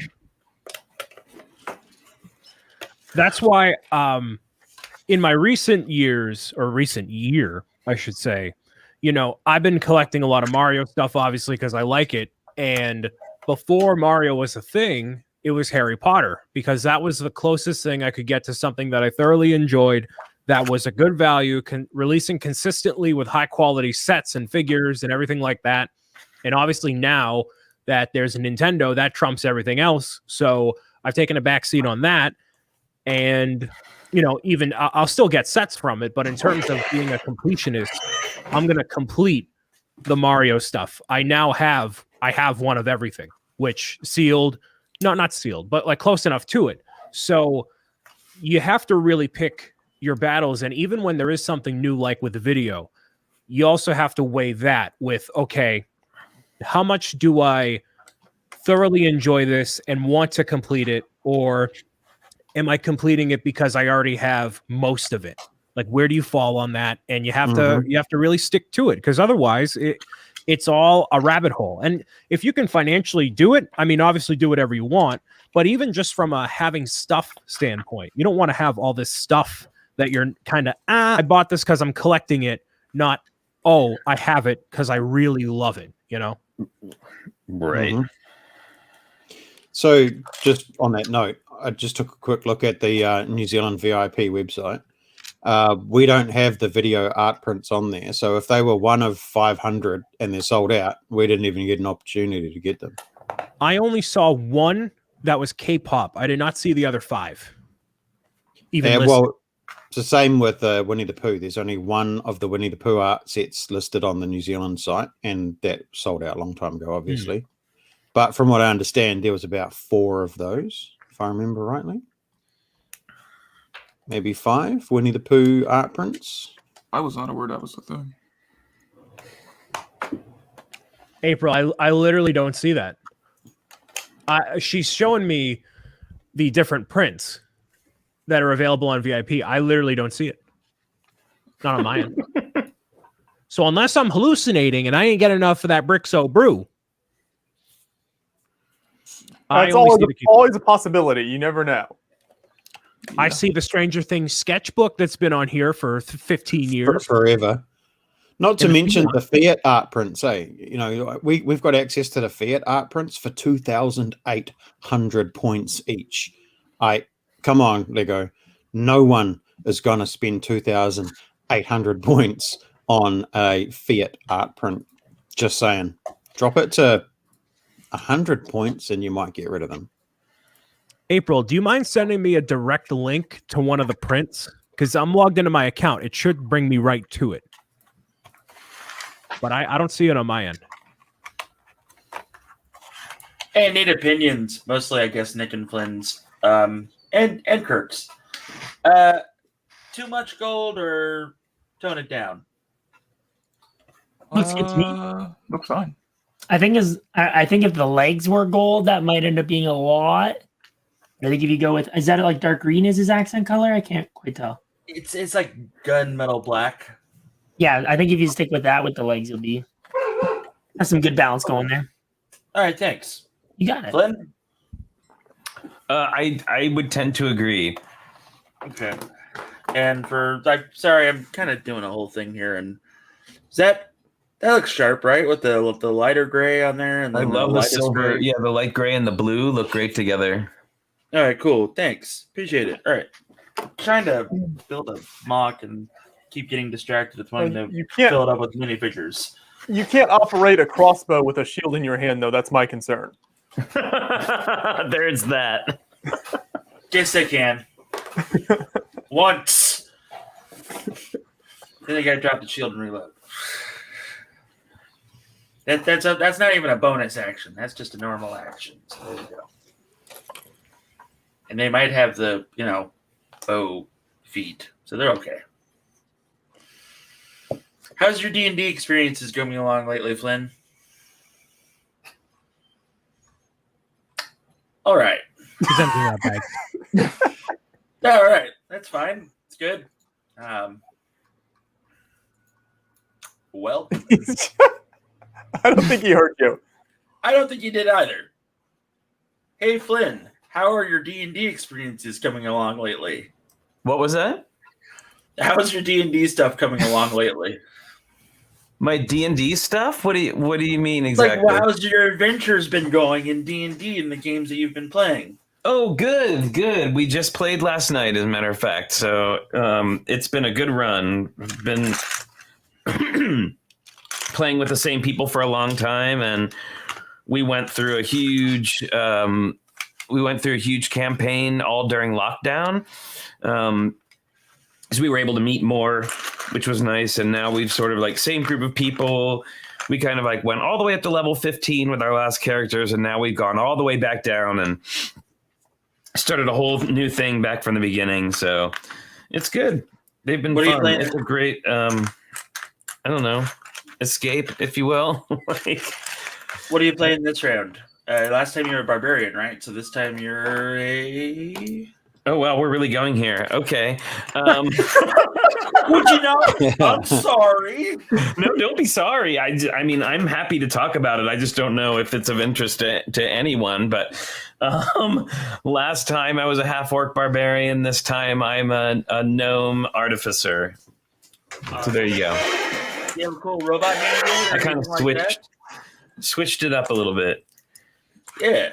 Do you have a cool robot hand or anything like that? No robot hands just yet. I haven't lost any limbs. Just level 4. Give me time. I'm sure I will lose a limb at some point if my DM has anything to do with it. Mm-hmm. My elf lost his left ear on Sunday. Oh. Yep. Hopefully you were able to retrieve it. Nope, it's gone. I'm sorry for your loss. Put it on ice and go to the hospital. They'll sew it back on. Well, part of our campaign is that we've gone to the Shadowfell to retrieve a comrade, and we fought the Wandering Darkness or something like that, and our party was not equipped or prepared, and we still won, but like I think I was the character with the most hit points at 5 at the end of it. So yeah. The rogue fighter, for some reason, was doing just fine-ish. Well, I gotta say, I don't know how many waves ago was it now of Ninjago sets where they went hard on the D&D. Like it was the last one. Yeah, there was some really cool stuff. I hadn't really looked closely at it, and then I happened to be in a place the other day that had some of them built, and man, there were some really cool sets in that wave. Yeah, I've actually been working on one of those recently. It's the big one from that theme. If I may, there was something really impressive about it. It was like a small thing, but I think it's worth showing off, if I may. Absolutely. So it's the Sorcerer's Dungeon. I'm not done just yet. I've been working on it like little bit by bit.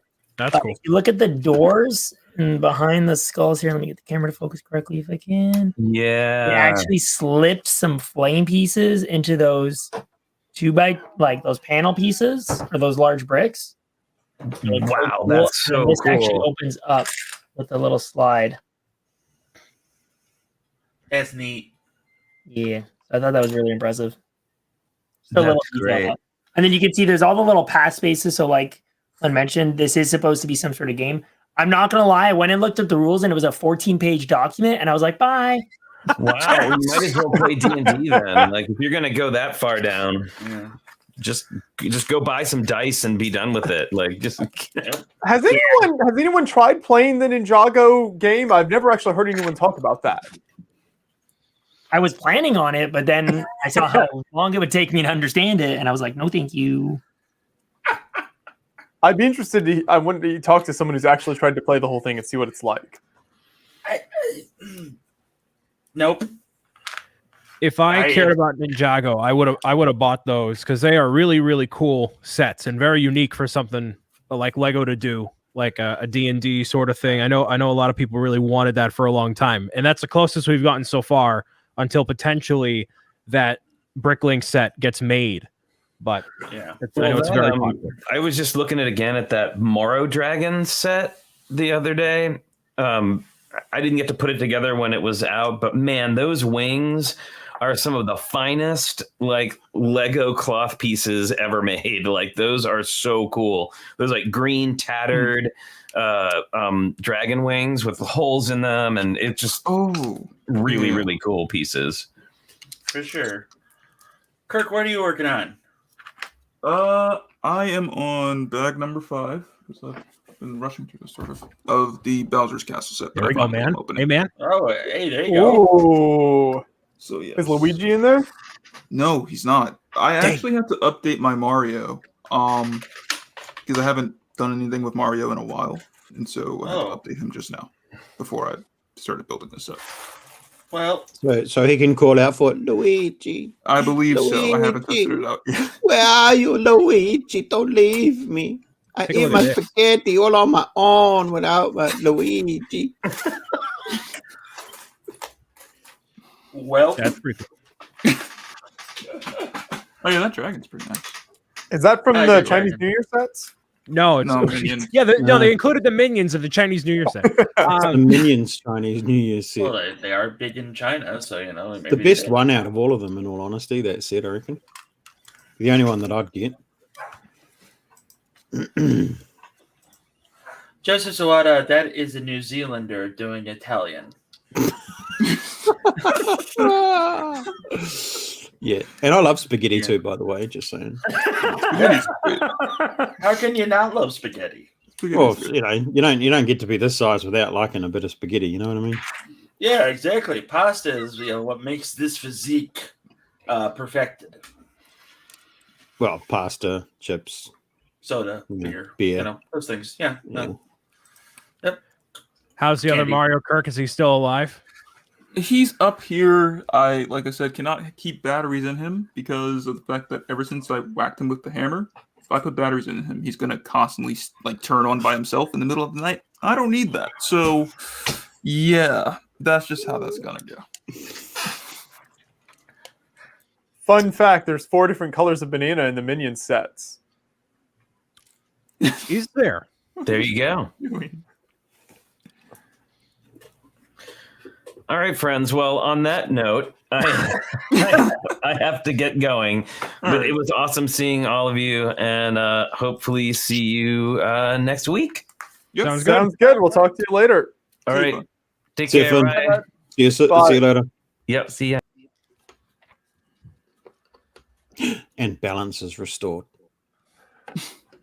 And now Nick is stuck between 2 fat guys on the airplane. Oh, no. Yeah. It's just as well he's so skinny, eh? You know, we all just encroach on his seat. Yep, I'm just going to spread my legs out just a little bit more so that Nick thinks, man, is this guy going to stop spreading his legs? Nope, sure isn't. Just as wide as he can get him in this little aisle. And then maybe lean a little bit. You got to do the lean. Right. So you get the arm, chest rest thing. You gotta lean that way, and you're like, all right. The guy. Cool.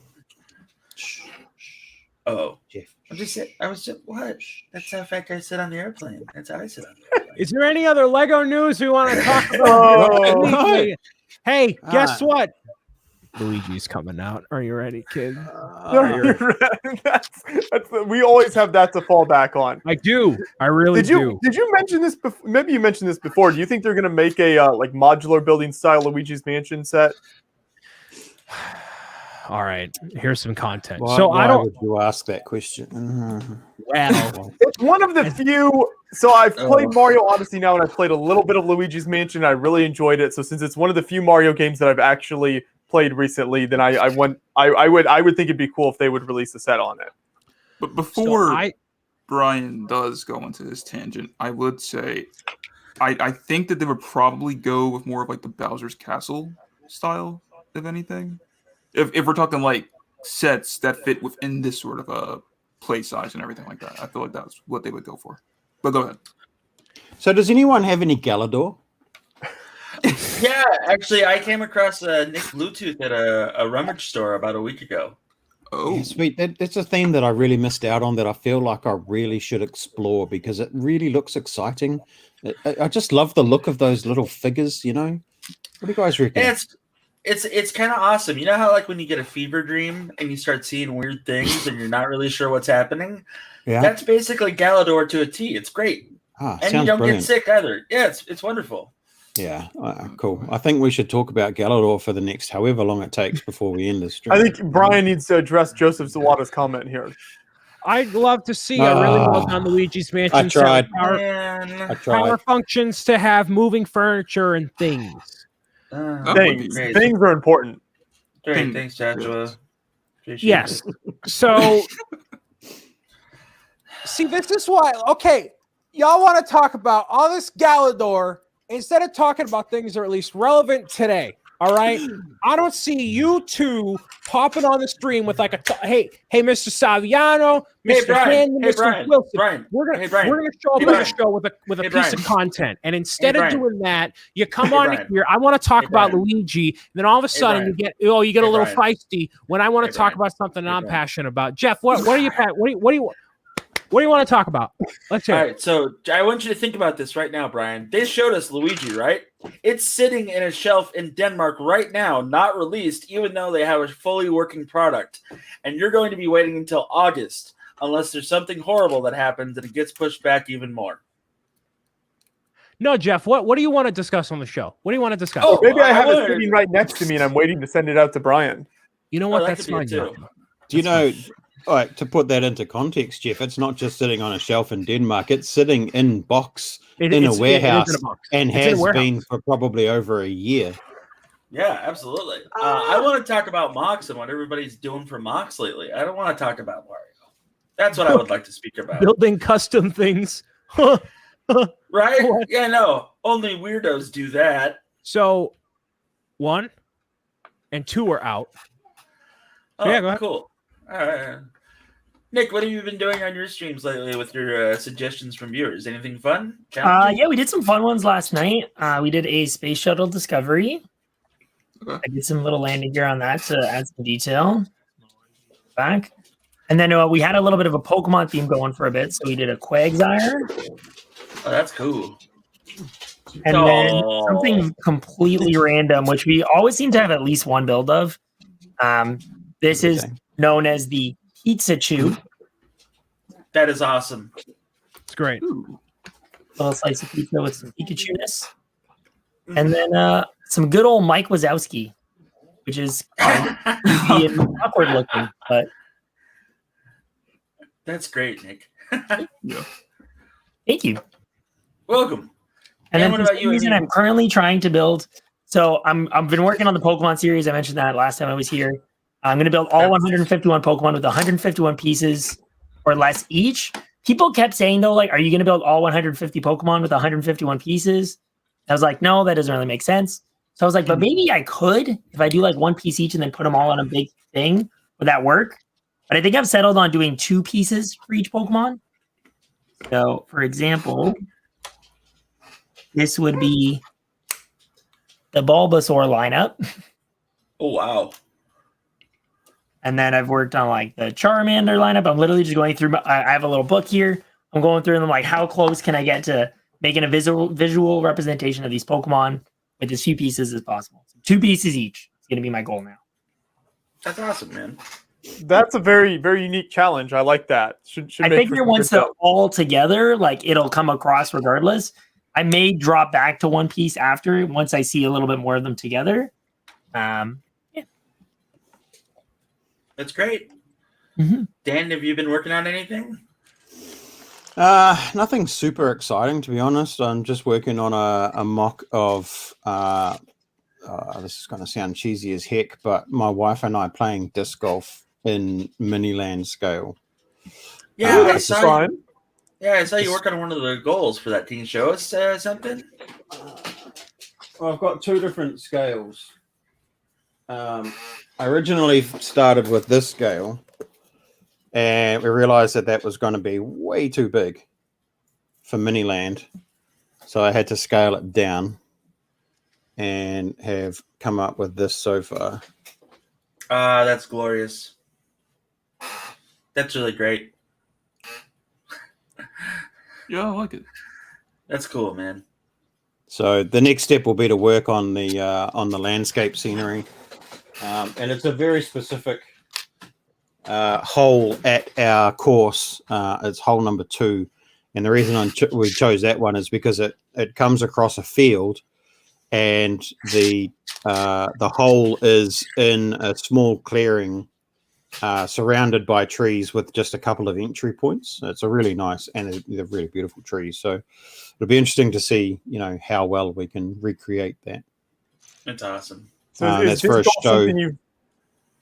Sorry. Have you played disc golf for a long time, or is this like a recent hobby you've taken up? Only recent, actually. So we've only been playing for a couple of months. But we have and it's funny, I've lived in this area for probably nearly, my oldest kid's 18. So we've lived up here for about 19 years. And the park that we go to, we've taken the kids there since, they were babies. And we take the dogs there regularly. It's literally a 5-minute drive from our house. And I've never seen anybody playing disc golf on that course before. And all of a sudden, when you start playing, everybody's playing disc golf. So there was a huge sort of surge in people playing disc golf during lockdown and stuff, because you're allowed to go out and exercise outside and things. So, and that surge has sort of continued. But I just got into it because a friend of mine, another veteran, he goes and does it as a bit of stress relief, and he's been hassling me about going out, and I was a bit worried because I'm not the fittest person in the world, but it is very, very low impact, nice stroll through the park. It's 2 kilometers or whatever by the time you walk the 9 holes, and it's quite a bit of fun. It's quite a challenge. It's not as easy as it looks, not as easy as people make it look. But yeah, my wife is coming to our convention in early June, the Lego convention. This is the first one that she's decided that she wants to come to with me. So we thought we'd make a mock that represented us both. That's fantastic, Dan. So yeah. Kirk, what are you working on? Anything fun, mock-wise, or you still got the cuff? I still have that cuff thing that I need to make the video on. That's for all these Post-its, what you cannot see on the camera. All the Post-its that I stuck on my shelf are videos that I have to work on. So the cuff is one of them, and then some other stuff for Vision Bricks and then my second channel or whatever. So yeah, I'm looking forward to those action figure reviews. Yes, that'll definitely be fun to work on. I'm looking forward to it. Yeah. All right, Brian. That's all I wanted to talk about. Brian, do you want me to send you the new UCS Minion set that's coming out, or would you rather me send that to someone else?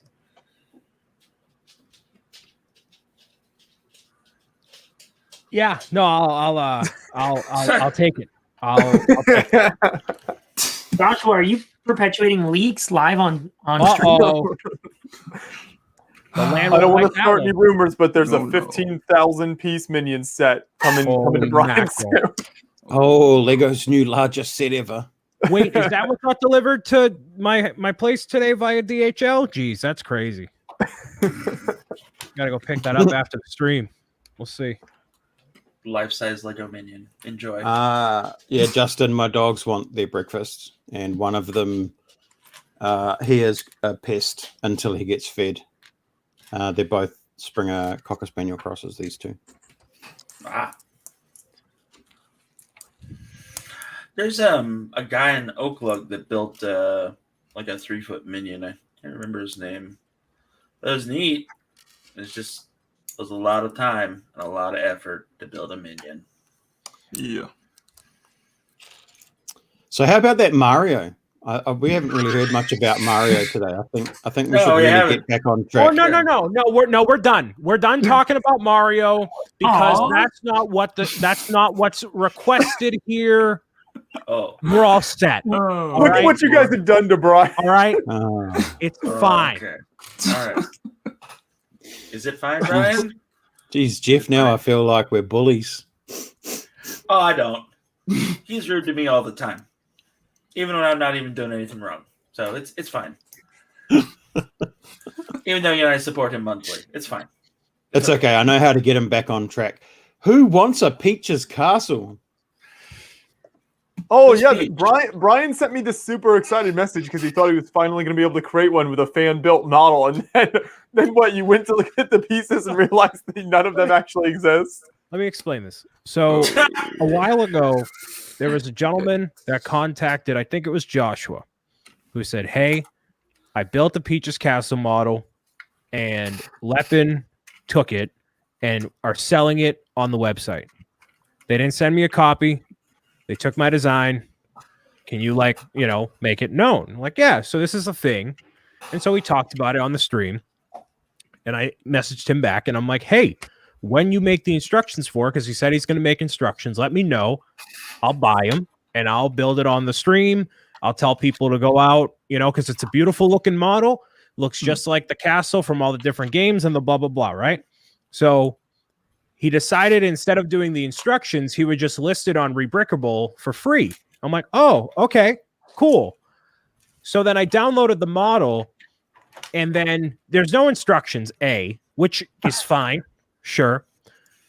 B, and this is something that super annoys the out of me so much, is there's so many pieces of the creation that don't exist in the colors that they're put in the creation.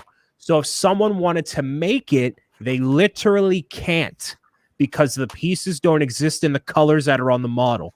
And not only that, but there's a lot of custom pieces or custom angles for things. And this isn't a knock at the designer because it's a well-designed model. But as something to actually be built, and if he decided to release it as a product, like instructions or charge a couple bucks for it, whatever, then you could have had a really nice model that is practical to be built cost-wise and part-wise, and it would actually come to fruition. But I could have gone in and recolored every single thing or remodeled every single thing, but I'm not going to do that because then it changes the entirety of the model and what it should be. So I was disappointed that it wasn't as easy as I'll give the $5 to pay for it or whatever it is, $10 for some models. It's a 2,000 piece model, so sure.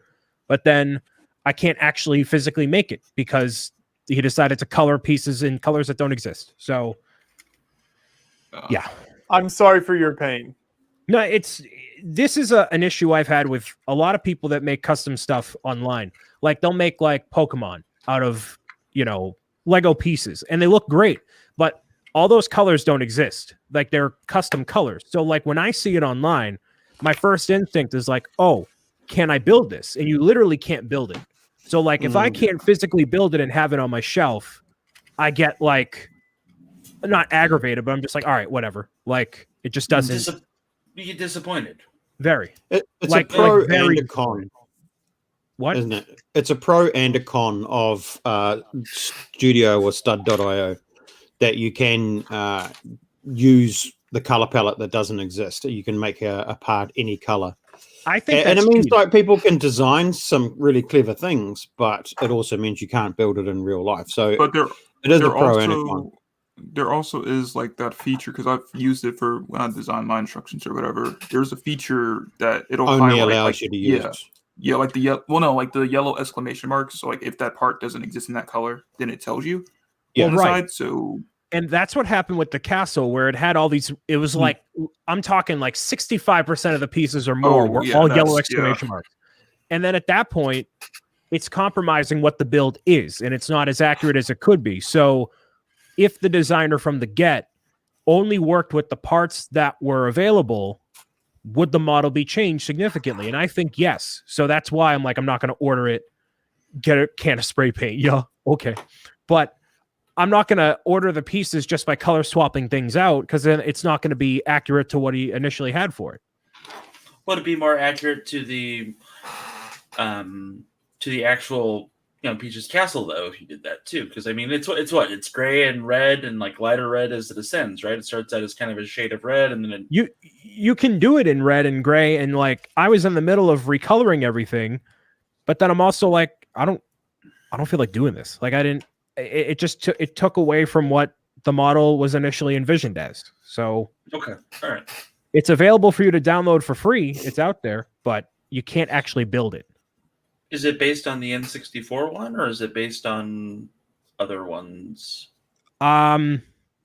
It's based off of a couple different iterations combined. So it's a really good model, and it looks great in the render, but you can't build it. So yeah. As we'll much as just I have would to have keep loved waiting for the official set, then. Man, whatever. One day, let's hope. One day it's going to show up. I don't think get that Justin guy to design it. He's got to design an actual modular. You mean the Justin Ramsden? Yeah, him. Should I say that name with more reverence? That... All right, come on. He's a good builder, great designer. I remember watching his story on a Lego thing on BBC about how he was waiting for a phone call to see if he got the job or not. That was kind of neat. No, he's a real cool dude. Yeah. Mm-hmm. He's got wacky T-shirts. Yep. I'm gonna go feed my dogs. Be back in a second. Ow! Dan's struggling. Damn, you're making me look stupid. Nick, are you going to take up the challenge of building Peach's castle now, since Brian was left so disappointed? Oh no. Good. Best answer ever. Can you do something to make Brian happy? Not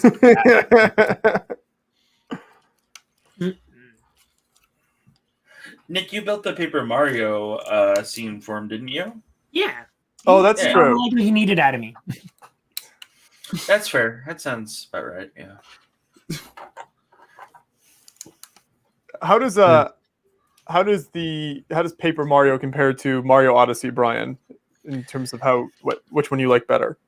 They have their pros and cons, but for me to recommend it to someone like you probably wouldn't like it. It's very different. Turn-based. It's more so for kids. I just like it because of the aesthetic and the gameplay style that it is. Okay. If I had to recommend any other game to you, I feel like... Have you finished Luigi's Mansion yet or no? No, that's actually what the next the next game I want to play, Mario related game, because a little bit I played of it was super fun. Yeah, I'm trying to think of something else that is on the Switch, not even Mario related, that you would like. Ghouls and Goblins just got re-released through Capcom on the Switch. Yeah. Or not. There is that. We're kind of still in a lull right now. Yeah. Well, they have all the classic Nintendo and Super Nintendo games on there if you're part of the monthly fee, which is like what, $3? $3 a month, and you can play 20 for the year. Yeah. And you can play like, the classic Nintendo and Super Nintendo games, and there's still no Castlevania on there, so it's fine. Well, 1 and 2 is on there, but yeah. I could just play more Zelda, that's true. You could. If you haven't finished Breath of the Wild yet, Joshua, maybe you should. It's a great game. Oh yeah, I finished that. Okay. That was the first game I ever played on the Switch. It's a great game. Yep, I enjoyed it a lot. Are you looking forward to the when sequel? Breath of the Wild 2 comes out, that's what's going to finally get me to actually buy a Switch myself. But until then, it's not worth it. Gotcha. That's a week that we're both going to skip out on the quarantine cast because I'm going to be busy making videos and he's going to be busy playing it. Quite literally, probably. Like that would be one where I'm like, hey man, well, hopefully we're out of will we be out of quarantine by then? I don't know. Nope. Oh, I don't. Okay, so they're probably going to release more Zelda remasters this year that are of the older games, but you would like them. So I would recommend any of those. But Breath of the Wild 2, that might come out in March next year. I don't think it's going to come out a while. A little while. So we might be out. We might. That's a weird feel. Imagine not doing the show anymore. That's weird. That's very odd. Yeah. Oh man. Oh, someday we'll get there, Brian. But until then, another week of agony.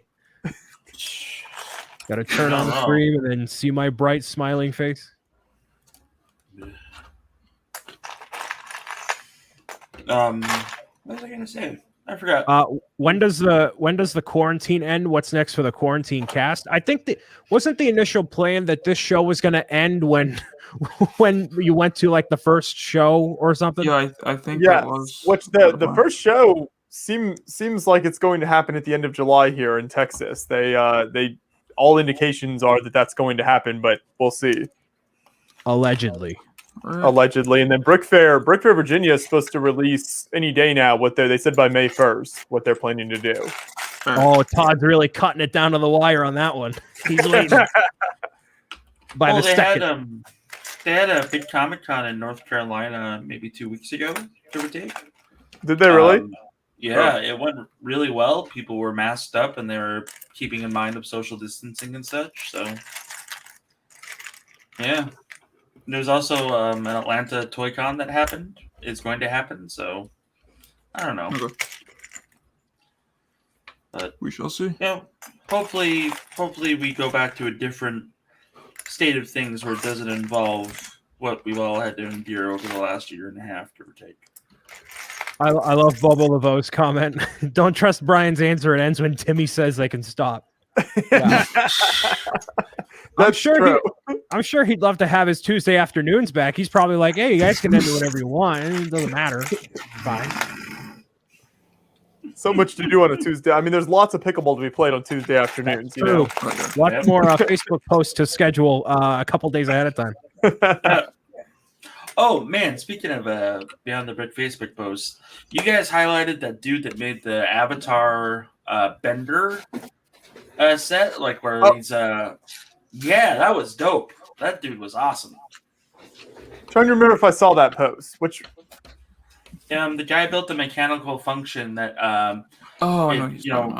when he bends or whatever, it shows like it on the ground and stuff. It was really cool. Oh yes, I know what you're talking about. Yep, I did see that. That was a really cool build and just general idea. Head on over to the Beyond the Brick Facebook page for more cool creations. There you go. That's where all the moms get their daily dose of Lego. That's right. I got to reshare like a lot of the content you guys put out. That you put out a lot of posts a day. I think. Well, what do you think Timmy's doing all day? I mean, I don't knock the hustle at all, but I remember following it, and I'm like, here's 17 posts in a row from this page. Well, it's because of the way the Facebook algorithm works. They don't show everything to everyone, so you've got to put out tons of content, or else a bunch of those people aren't ever seeing anything from us. Well, right, and then here I am thinking, oh, I just posted once every other day. This is technically fine. But no, that's the name of the game. That's something that I've been talking about with Nick is how to stay relevant on that social media. He's now full time on content creation. Oh yeah, well we forgot to give a shout out to Nick when he first joined. Yeah, so that's very cool, Nick. Congrats on that for sure. That's really impressive. I have a lot to learn and a lot to figure out, but I'm excited to give it all a go. It's just the one place Beyond the Brick just isn't at with their the Hydra tendrils across the internet is the Tiki Talkies. Still not on the Tiki Talkies. You never know. Joseph Zawada apparently had someone said that he uses a program to do his builds, and he's very offended. Sorry, Joseph. we can't control who comments on Facebook. Joseph, you just told me that you copy your builds from that one guy in South America. The one guy in South America that does all the Zelda builds? Yeah, that guy. There will be Quiznos late night April B Con in the party room of Quiznos. That sounds so incredibly sad. It does. Like the party room of Quiznos doesn't get any more depressing than that. That sounds really fun. I don't know what you guys are talking about. Hey guys, welcome to April. Welcome to the beehive. And it's just her sitting alone with like the bee decorations from like Party City on the walls and little cake.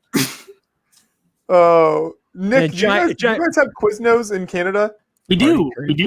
Okay. I didn't know Quiznos had party rooms though. It doesn't. That's why it's so sad. It's just inside a Quiznos. So I finished that Star Wars build and started working on the San Francisco skyline set that I got from Lego recently. So this is one of the few skyline sets I didn't have that I wanted to complete the collection with.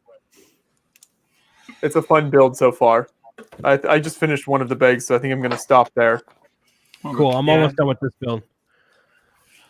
I have 3 more minifigures to make, but that doesn't matter. Let's see. Isabel says Bob Con's going to be held at Denny's. No. Oh, Denny's is great, though. I would totally go to that. I'm going to quit. I'm going to quit. No. You did not just say to me. Their food, they have some unique things there, especially their breakfast food. They're on, they have unique creations, so I like it. You just got to know what you're getting yourself into with Denny's. Joshua, the official truck stop place preferred for Bob Squad is when did you? What was the last set of circumstances that you were at a Denny's willingly, Joshua? Willingly. Just with my family a few months ago.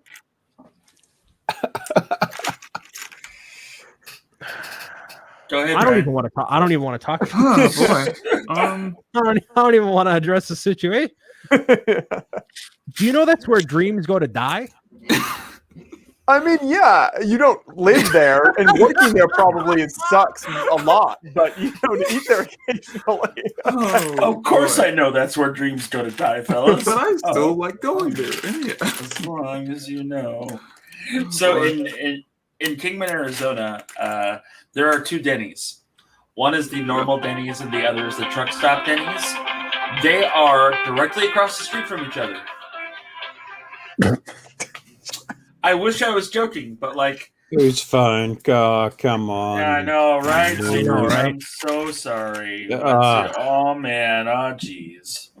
I have a real soft spot, though, Brian, for like greasy, divey breakfast places. Like that's totally my vibe. What? Waffle House. Yeah, go to Waffle House. That's all I'm saying. Yeah, like Waffle House, anything like that. You just gotta know how to fight. The vibe of someone who wakes up like relatively early on a Sunday morning that's going to plan out their week in their planner for their business meetings and their Roth, or you write something in the planner as you're having a nice stale cup of joe from the local place. You don't sound like a Denny's greasy, I hate my life and I'm going to eat this whole tray of hash browns. And it's not that I don't know. It's just there's something about the vibe of it. It's like that. I don't know, like a raw emotional vibe of going into like a place that hasn't been cleaned in like a year, and just like no one cares anymore. Wait. It's a unique eating experience, So I enjoy it. I don't disagree, but as someone that has done almost 50 episodes of the show with you, I want better for you. I don't want you to sit there and depressively reflect on the adversities of your life amongst the clearly like rat infested stale coffee Waffle House in the middle of Cornfield, Indiana, wherever you're at. You got to do better than that. Well, they Hey, got possible I don't promotion. know. Also the food is really good at them. I mean, that's the other thing. Like the food. A lot of these places, it's like real. If you like breakfast food. To be Then- fair, though, Brian, and Josh's defense here, everybody's got to get their adrenaline filled one way or another. Like, to be fair, here in New Zealand, we like to bungee jump or, ski or jump out of an airplane, because, when you do those things, you wonder whether you're going to survive it and live at the end. And if Joshua needs to get that buzz from going to Denny's, That's right. am I going to survive this? Am I going to get listeria and die? Then Like Am I gonna get Joseph says, Waffle House Oh, and really, Denny's are a Joe? vibe, Brian. That's all I can say. Oh, boy. I've only been to Waffle House once. Fazoom is a Okay. Waffle House expert. I've lost track of how many times I've seen him post on Facebook about going to Waffle House. He's on TikTok too. I've only been to Waffle House once as well, and that was when I was in Georgia. I went to the one in Atlanta. That was it. Plus, when you go to a Waffle House, you got to know how to fight. That's just one of the things. just avoid any chicken. That's all I'm saying. At Denny's, just avoid any chicken. Don't eat chicken. That's a good call. Nope. You get free entertainment with the crowd at Denny's at late night. Okay. He's not wrong. They aren't wrong. Whoever said that, they're not wrong. It's just nice to go out and be among, like the teeming masses of humanity occasionally, and just. What did you say? Does your brother whisper behind you, "You're just a man," Joshua, as you're doing this to make sure that you know your I'm place, like, so you're not above the I don't feel world? like I fit in. Like at fancy restaurants, I've never felt like I fit in. I'm just like I shouldn't be here. Same. That was me when I worked in like fine dining. I was the guy I was the bus boy, so I wasn't like a server, but like everyone's wearing the white coats as a server and a bus boy, and like the clientele was so like, I'll have a little petri dish of essai franc with my meal, thank you. Like those kind of people, Rich. Yeah, I just imagine you interacting with those types of people all day. You know what I did? So one of the worst nights that I ever had was I was so when you're working in a restaurant. How many of you in here have worked in a restaurant? Show of hands. Okay, so Jeff, depending on where Jeff has worked, you might know, but like you get so under pressure, and not just from like the line of work, but also from the other employees, because everyone's also competing for like money in like a way, because everybody's trying to upsell on the alcohol and on the food, and everyone's talking smack. Restaurant industry is so catty and so drama and just nonsense all the time. Doesn't matter where you are. The slew of awful people, just like, ugh, like not everywhere, but like generally places that I've heard, ugh. And so Yeah. I was like, what, 17 years old or something like that. And I was so nerve wracked because of everything going on and trying to keep up and trying not to, slack behind my server mad, whatever. I was taking away a plate of like somebody's spaghetti, and I ended up dropping it. And I spilled an entire half-filled plate of spaghetti all over a guy's jeans right in the middle of the restaurant. Oh, no. And then he must have been able to read the expression on my face before and after, because he was like, "Don't worry about it. Don't worry about it. You're good.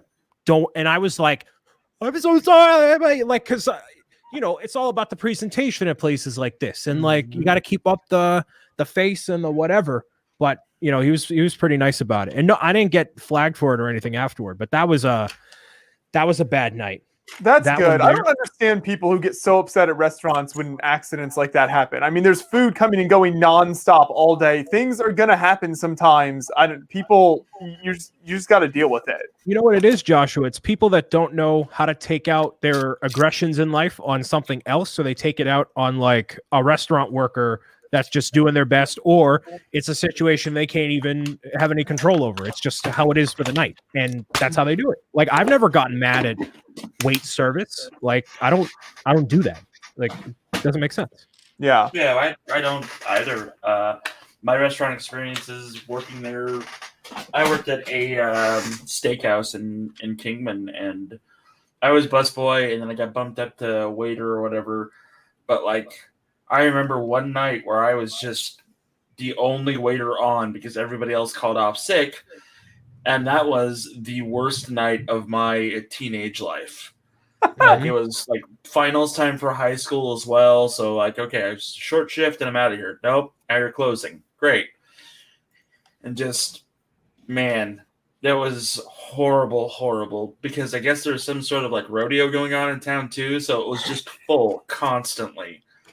And like, I walked out of there like 4 bills up, but still I was very, very just overwhelmed and like doing the best that I could. And like the people that were in there were like country folk, except for like the mayor and his constituents came in, and he was the biggest jerk on the planet. Like, don't you know how to write anything down? Don't you know how to do your job? That's what I was asked. I was like, I don't know. It happens a lot. Yeah, it does. Like, yeah, there was but you know, then again, there's also awesome waiters. Like, so Brian's gonna laugh at me because I've told him this. I used to go to this place in the Olive Garden in Vegas, the Olive Garden. Ew. There it is. And I always used to get a waiter that would like who knew me, because me and my guys would come in, you know, pretty regularly, and like you could still smoke in restaurants at the time, so. Like when we didn't have an ashtray at our table, he would like grab an ashtray from another table, even if the guy was still having his stogie or whatever. And like, it was good. He knew how to work it, and we always tipped him. He walked out of there like 1 bill up, like from us alone, just because of how he treated us. Like, our drinks are never empty. We always had breadsticks, no matter what. That's my number one favorite thing in a restaurant is when the server brings you a refill on a drink before you have to ask. Like, there's nothing better than that for me at a restaurant. It's the little things. Also, shout out to Isabel, who correctly predicted exactly the last time I was at Denny's, which was after a pickleball tournament. So, Did you lose? Oh, That's a yes. Sometime we'll have to go there together, and I want to experience it with you. No. If it's on the Beyond the Brick dime, we're not going to Denny's. That's baby. all we can afford for you, Brian. Sorry. Oh, do you also hate Olive Garden? Because I also like going there. Is that also another one? This is a Minion set. It's based on Chinese New Year. All right. Big, massive shout out to Lego for sending this over for me to build. It's been an awesome experience between the Chinese New Year set with these little itty bitties as well. You got a plane over here. It's a Minions hookup over here on the North Shore of Boston, Massachusetts, where we have plenty of other Italian eating establishments besides Olive Garden. And I have nothing further to add to this week's show before me and Joshua have a talk about how I am sick and tired of his food choices, and I'm going to quit. I know. I'm so offensive. I'm sorry. If you guys ever find yourself in Vegas and you want the best breakfast place to ever eat at, Blueberry Hill. I want the best breakfast place to eat at everywhere all the time. That's just what I'm always looking for. Blueberry Hill in Las Vegas. Best place to eat. I got a question for Nick. What's up? Do you tip in Canada like they do in the US? Sadly, I really wish we just would eliminate tipping though and just have nice normal wages for everybody. Okay, interesting. Yep. I thought that. What do you do in New Zealand there? Tipping is not a thing here. Nobody tips. It's really the price. No, nowhere. The price is all built into, or the cost is built into the price, I should say. So you don't tip anyone.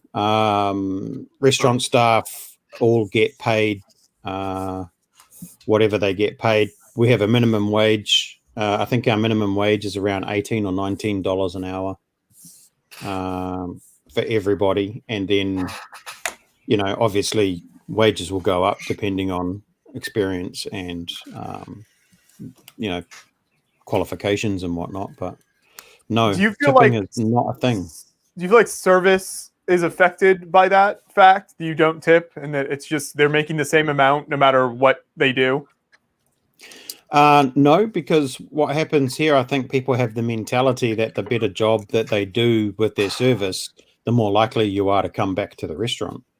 So the culture within the restaurant would be, they will do their best to provide you with good service so that you come back to them and not another restaurant. But on that as well, through conversations that I've had with April and other Americans, we don't have anywhere near the variety and density of restaurants that you guys have in the States by the sounds of things. Mm-hmm. So, I think, we have a lot less choices. So there is, within that, the competition is still there, even though there's not as many. Like, let's say you don't tip at McDonald's, right? Or do you? No, like fast food restaurants, you don't. No, you don't tip them. So yeah, and you get what you get when you go to a fast food restaurant. You know what you're in for at a fast food restaurant. But at a sit down restaurant, I think the professionalism is built into the restaurant themselves because they wanna attract you back. That's interesting because like for me, there's a very noticeable difference in the service you get in, say, like a lot of European countries and the restaurants there where tipping is not a thing versus the service you would get in a similar restaurant here in the US. And I think a lot of it, I assume, is because there's no incentive for them to do any better job like there is in the US. And so one of my least favorite things about going to many European countries is like restaurant culture in general, because the service is so much worse than what you get in the US. And just the way that they seem, so many places don't seem to care about the customers at all, even though you're like sitting right there trying to spend your money. Some of that might also be cultural, but I think the tipping thing is definitely also a major factor. Yeah. I think you're probably right with the cultural aspect of it, because I'm not sure what the protocol is in a restaurant in the US. Like, I don't know, do you have someone constantly watching you at your table, waiting for the slightest little bit of eye movement to jump on and take your order? Over here, you still might have to sort of, keep looking for a bit of eye contact to get someone to come to you. And I think the other thing too is like drinks here, and probably the same in Europe, are usually paid for individually. So we don't have bottomless cups for drinks and stuff. You don't have bottomless coffee. You don't have bottomless soft drinks and things. So you'll pay, and like over here, in all honesty, in a restaurant, you'll pay probably $5-6 for a glass of Coke. So quite often you're not, as a waitress or a waiter, they'll come back and ask you if you want refills, but more often than not, you're going to get told no, because you end up spending more on drinks than you do on food. And, so I think our dining experiences probably differ somewhat in that sense. That's crazy. I didn't even think about that. So there's some people pointing out in chat that, so there are some places in Europe where you tip, but in my experience, that's certainly not the norm. And that's, as someone who's gone with locals to eat a lot of different places, they're not tipping in my experience. So maybe it's more common than I thought, but in my experience, it's not. It's certainly, I guess maybe I'm comparing it to the US where it's like 100% universal. Every restaurant you're eating at, that's what you're doing. So it might be more common than I thought, but not something I've done. So over here, in some restaurants, they'll have a tip jar at the reception area or at the payment point. And more often than not, that's more like, and this is going to be a crude way of explaining it, but if you put money in that, it basically gets divided up at the end of the night by the staff, and it's a bit more like a bonus than it's not built into their wages. It doesn't come out of their wages or anything. It's like if they've done an exceedingly good job and you chuck a tenner in there, that they're just going to get a little extra bonus at the end of the night when they divide it up or whatever. But they're not compulsory by any stretch of the imagination. It's so nuts. Like I'm just so used to tipping, like when we were eating out somewhere that's, not like a Subway or whatever, that like oh yeah, you did a great job. Even if they're like not great at what they're doing, which happens from time to time, I'll always tip at least $5 or whatever, just because being a waiter sucks, and having to work that job sucks a lot. I know that unfortunate fact of life, and like you're trying your best, but whew, sometimes, sometimes. This is an interesting comment from Jake. Yeah, on like dining culture experiences, and maybe that's why I feel like for me it's not as enjoyable experience, because in other parts of the world you're not really expecting someone to come by and like offer you things and like drink refills, all of that sort of thing. So maybe that might be part of it. Why I've always felt like that it's not as good. Yeah, and I think that culture from the UK is probably more prevalent in New Zealand, because obviously New Zealand and Australia are mostly descendant from UK. And I think he's hit the nail on the head there, where it says you expect to order your food and then, no interruptions, you just want to eat. And more often than not, you'll order your food, they'll bring it to your table, they'll come back about 5 minutes later, they'll ask if everything's okay. And then, if there's anything that needs rectifying or whatever, then you deal with it. And if it's not, if you say, yep, it's all great, thank you very much, they'll go away, they'll leave you. And that's basically how it rolls. And if you want another drink or whatever, you just sort of get someone's attention and they'll come over. Which I like, because it means you don't have to, it's like, when you go into a retail store and people always jump on you and they pounce on you and they're like, oh, what can we help you with today? It's like, no. Lego store? I don't get that experience, unfortunately. I don't live near one. But but I find like retail stores, electronics, where they're getting paid by commission, they're all over you like a rash and you just want them to leave you alone, Mm-hmm. I'd imagine that's what it would be like in a restaurant. You'd be like, just go away, I want to eat my food. Man, jeez. That's what going into Best Buy is like here in the States. Like, Yeah. as soon as you walk into Best Buy, they're like, oh, what do you need? What do you need? What can we do for you? What do you need? What are you looking for? Leave me alone. I know what I need. I'm here. I did have my father-in-law pull the greatest Ron Swanson quote out of his butt ever at a Home Depot. That was awesome. We were walking down the wood aisle, and the kid came up to him and was like, hey, sir, is there anything I can help you with? And my father-in-law looked at the kid and was like, no, I know more than you. Leave us alone. God, that's a bit rough. Yeah, but that's just how my father-in-law is. He has such a budding career ahead of him, that kid. I know, right? Crushed like a worm. Yeah, good times. A kid probably went and quit. He's like, no, that's it. I can't do this. I'm out. Poor kid. He didn't say it like rudely. He just said it very matter-of-factly. Well, now that Brian's back, I think we've got to end the stream.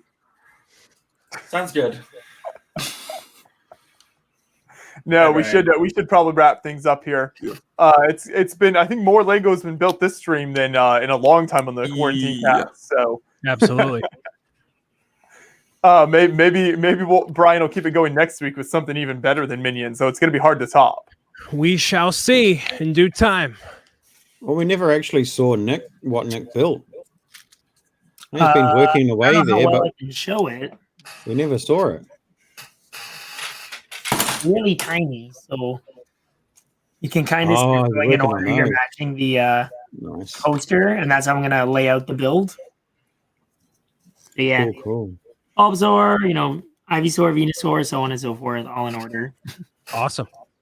Yeah, it's super simple, but I think it'll look really nice on a clean poster. Oh yeah. Nice. Yes, absolutely. Thanks, Dan. All right. Check him out at twitch.com/brickandnick. Is that it? Twitch.tv. Okay. I'm so glad you know how to direct people to your Twitch. Something like that. I don't know. This is why Dan has more followers on Twitch than we do. Oh boy. Twitch, there's a story about that too, right? They paid a metric butt ton of money for that .tv, because that .tv was the URL dedicated to a country called Tuvalu in the Pacific. So Twitch had to pay to get that .tv domain from Tuvalu. Love it. That is awesome. And on that note, Well, cool. awkward. That is really cool. Sorry, I didn't know that either, actually. And I feel like I've seen a lot of people get the .tv name now, so I feel like they must have opened that up in a sense. Yeah, well, pretty much everything is now as a URL. If you go and have a look at, one of the sites, you can get a dot anything, get a dot doctor, dot mechanic, dot. I'm surprised you can't get dot Lego, but Lego is protected. Not yet. But you can literally get a dot anything now. Love it. Well, Dan, hopefully you can introduce me and John to some good restaurants if we can make it over to the Lego show in New Zealand next year. Oh, absolutely. The nice, relaxed dining experience of waiting to order your meal and not getting harassed the whole time. I just hope we can find an Olive Garden and a Denny's across the street from each other. Well, okay, for a start, we don't have Olive Garden and Denny's. I think there's 3 Denny's in New Zealand that I know of. One in Auckland, and correct me if I'm wrong, anyone else, but one in Auckland, one in Porirua, which is about 35 minutes from where I live, and I think there was one in Christchurch. And I like how you know really exactly don't where know how all they 3 Denny's are in the country. just because. Okay, the reason why I know that is because I went to the States on a holiday when I was 13 years old, I think. And we went to Denny's every morning for breakfast when we were in Hawaii for 10 days. Because it was literally the Denny's was in the bottom of the hotel that we stayed in. And it's one of the few things that I remember. Just going to Denny's every morning. So when they came to New Zealand, like, I remember that from my childhood holiday. You know what I mean? We're going to do that whenever we have the chance to meet up with Brian and just take him to Denny's every morning to start the day. Just so he's like sad and depressed for the rest of the day. I've just got fond memories of stacks of pancakes for some reason. It's all I remember. I know, it's so good. Of pancakes. Oh, man. Or if you guys go see Brian in Massachusetts, he just takes you to an Arby's for a roast beef sandwich. Oh, there are no Arby's around here. Yeah, you know how much I love Arby's too, Brian. Can you just end this live stream, please? Going by the we should end no, we can't. Going by the conversations I've had, I think you guys would be in for a culture shock when you do come to New Zealand for the difference in restaurants and lack thereof of choices, I think. No, it's true. Like there was some crazy stat I heard somewhat a while back about like the percentage of chain restaurants that are that exist in the world that are in the US. It's like 80-90% of them are all in the US. So it's a very different experience because you don't have the same chain restaurants everywhere like you do all over the US. Yeah, you guys talk about stuff all the time. I'm like, no, don't have that one. Nope, don't have that one. Nope. It'd actually be faster. Well, that's the thing I was going to say. It'd be faster for me to list the ones we do have than it is to say no to all the ones that you guys have. Dan, so McDonald's is mainstream. Most places have McDonald's, if not multiple McDonald's in the same city. KFC mainstream, Burger King mainstream. We have Wendy's, but that is not mainstream. There's this weird boundary thing where the Wendy's only comes so far south and then it doesn't go any further. And the closest one to me is like an hour's drive north, but they don't go any further south. We don't have what else do we have that would be considered mainstream that you have that I know of? That's about it. Do you have any Taco Bells? Like there's occasionally I'll be in a foreign country and they'll have like one Taco Bell in the whole country. Yes, from what I understand, Taco Bell opened in Auckland. I think it was November last year, and that's the only one. So I've never had the opportunity to go there. But there's no Five Guys. There's no What's the other one? In-N-Out Burger, Chick-fil-A, those ones that you guys all talk about. All the Don't have best any of ones you those. don't have, sadly. Yeah. Yeah, it's good that you don't have Chick-fil-A. What about Pizza Hut or Domino's? Yes, we have both of those, Pizza Hut and Domino's, and they're both mainstream. But then we have other things as well. So we have Hell's Pizza, which is like a good quality pizza brand. We have Burger Fuel, which is an upmarket burger shop, right? So, burgers and fries, but they are, Better just so quality. much superior, to something like McDonald's. What else do we have that's sort of like real mainstream? Indian takeaway, Indian curry takeaway is a very big thing here. Butter chicken tikka That's what I was masala. surprised by in Australia as well. Like the number of Same like thing. Indian, like Southeast Asian restaurants is so high compared to most of the US. Yes. Also Chinese takeaway and Chinese restaurants. Chinese food is very popular here as well, but it's been westernized. It's not real traditional unless you go to an actual traditional restaurant. Turkish kebabs and iskender, falafel, that sort of thing is quite popular. So yeah, it's quite different. There's definitely choices, but they're different choices. Well, I mean, there's even some of that in here in the States. Like where I'm at now, there's a Brahms like almost every 5 miles, and Joshua knows what a Brahms So is. good. I don't think anybody else does. So yeah, it's kind of weird. The quintessential takeaway for New Zealand and Australia, in all honesty, is probably fish and chips. That's your guys' specialty, fish and chips. Yep. You literally That's will awesome. go into a fish and chip shop. You'll get a piece of fish that's battered or crumbed, or a hot dog that's battered or whatever, or whatever you want, and a serve of chips, and they'll wrap it up in paper, and you take it away in a paper packet. Brian, are you a fish and chips fan? I don't know if we've ever brought that up on the stream. Yeah, they have there's other varieties of seafood around here that I would probably gravitate toward, but that's always like a solid measure for a seafood place. If you don't know what to exactly expect, it's a good measure. Yeah, that's the thing. Being by the water, you get such good seafood. Mhm. That's something we're really lacking here. No Long John Lobster. Silver's around here. Lobster would be great. I miss lobster. Yep. Not a chance, Jake. Not a chance. Not a freaking chance. I lived in the UK. I can attest to both, and there is no way that UK fish and chips are better than New Zealand. You know why? Because you guys stick mushed up peas on the side of them. Gross. They do a lot of weird stuff like that in the UK. Yep, The beans for yep, breakfast yep. thing still throws me. Every time I see it, I'm like, what are you doing? Okay. The other reason I'm going to say that they're worse is because in the UK, well, at least when I lived there in 2000, 2001, the law was that you could not twice fry your chips. They had to be cooked from fresh.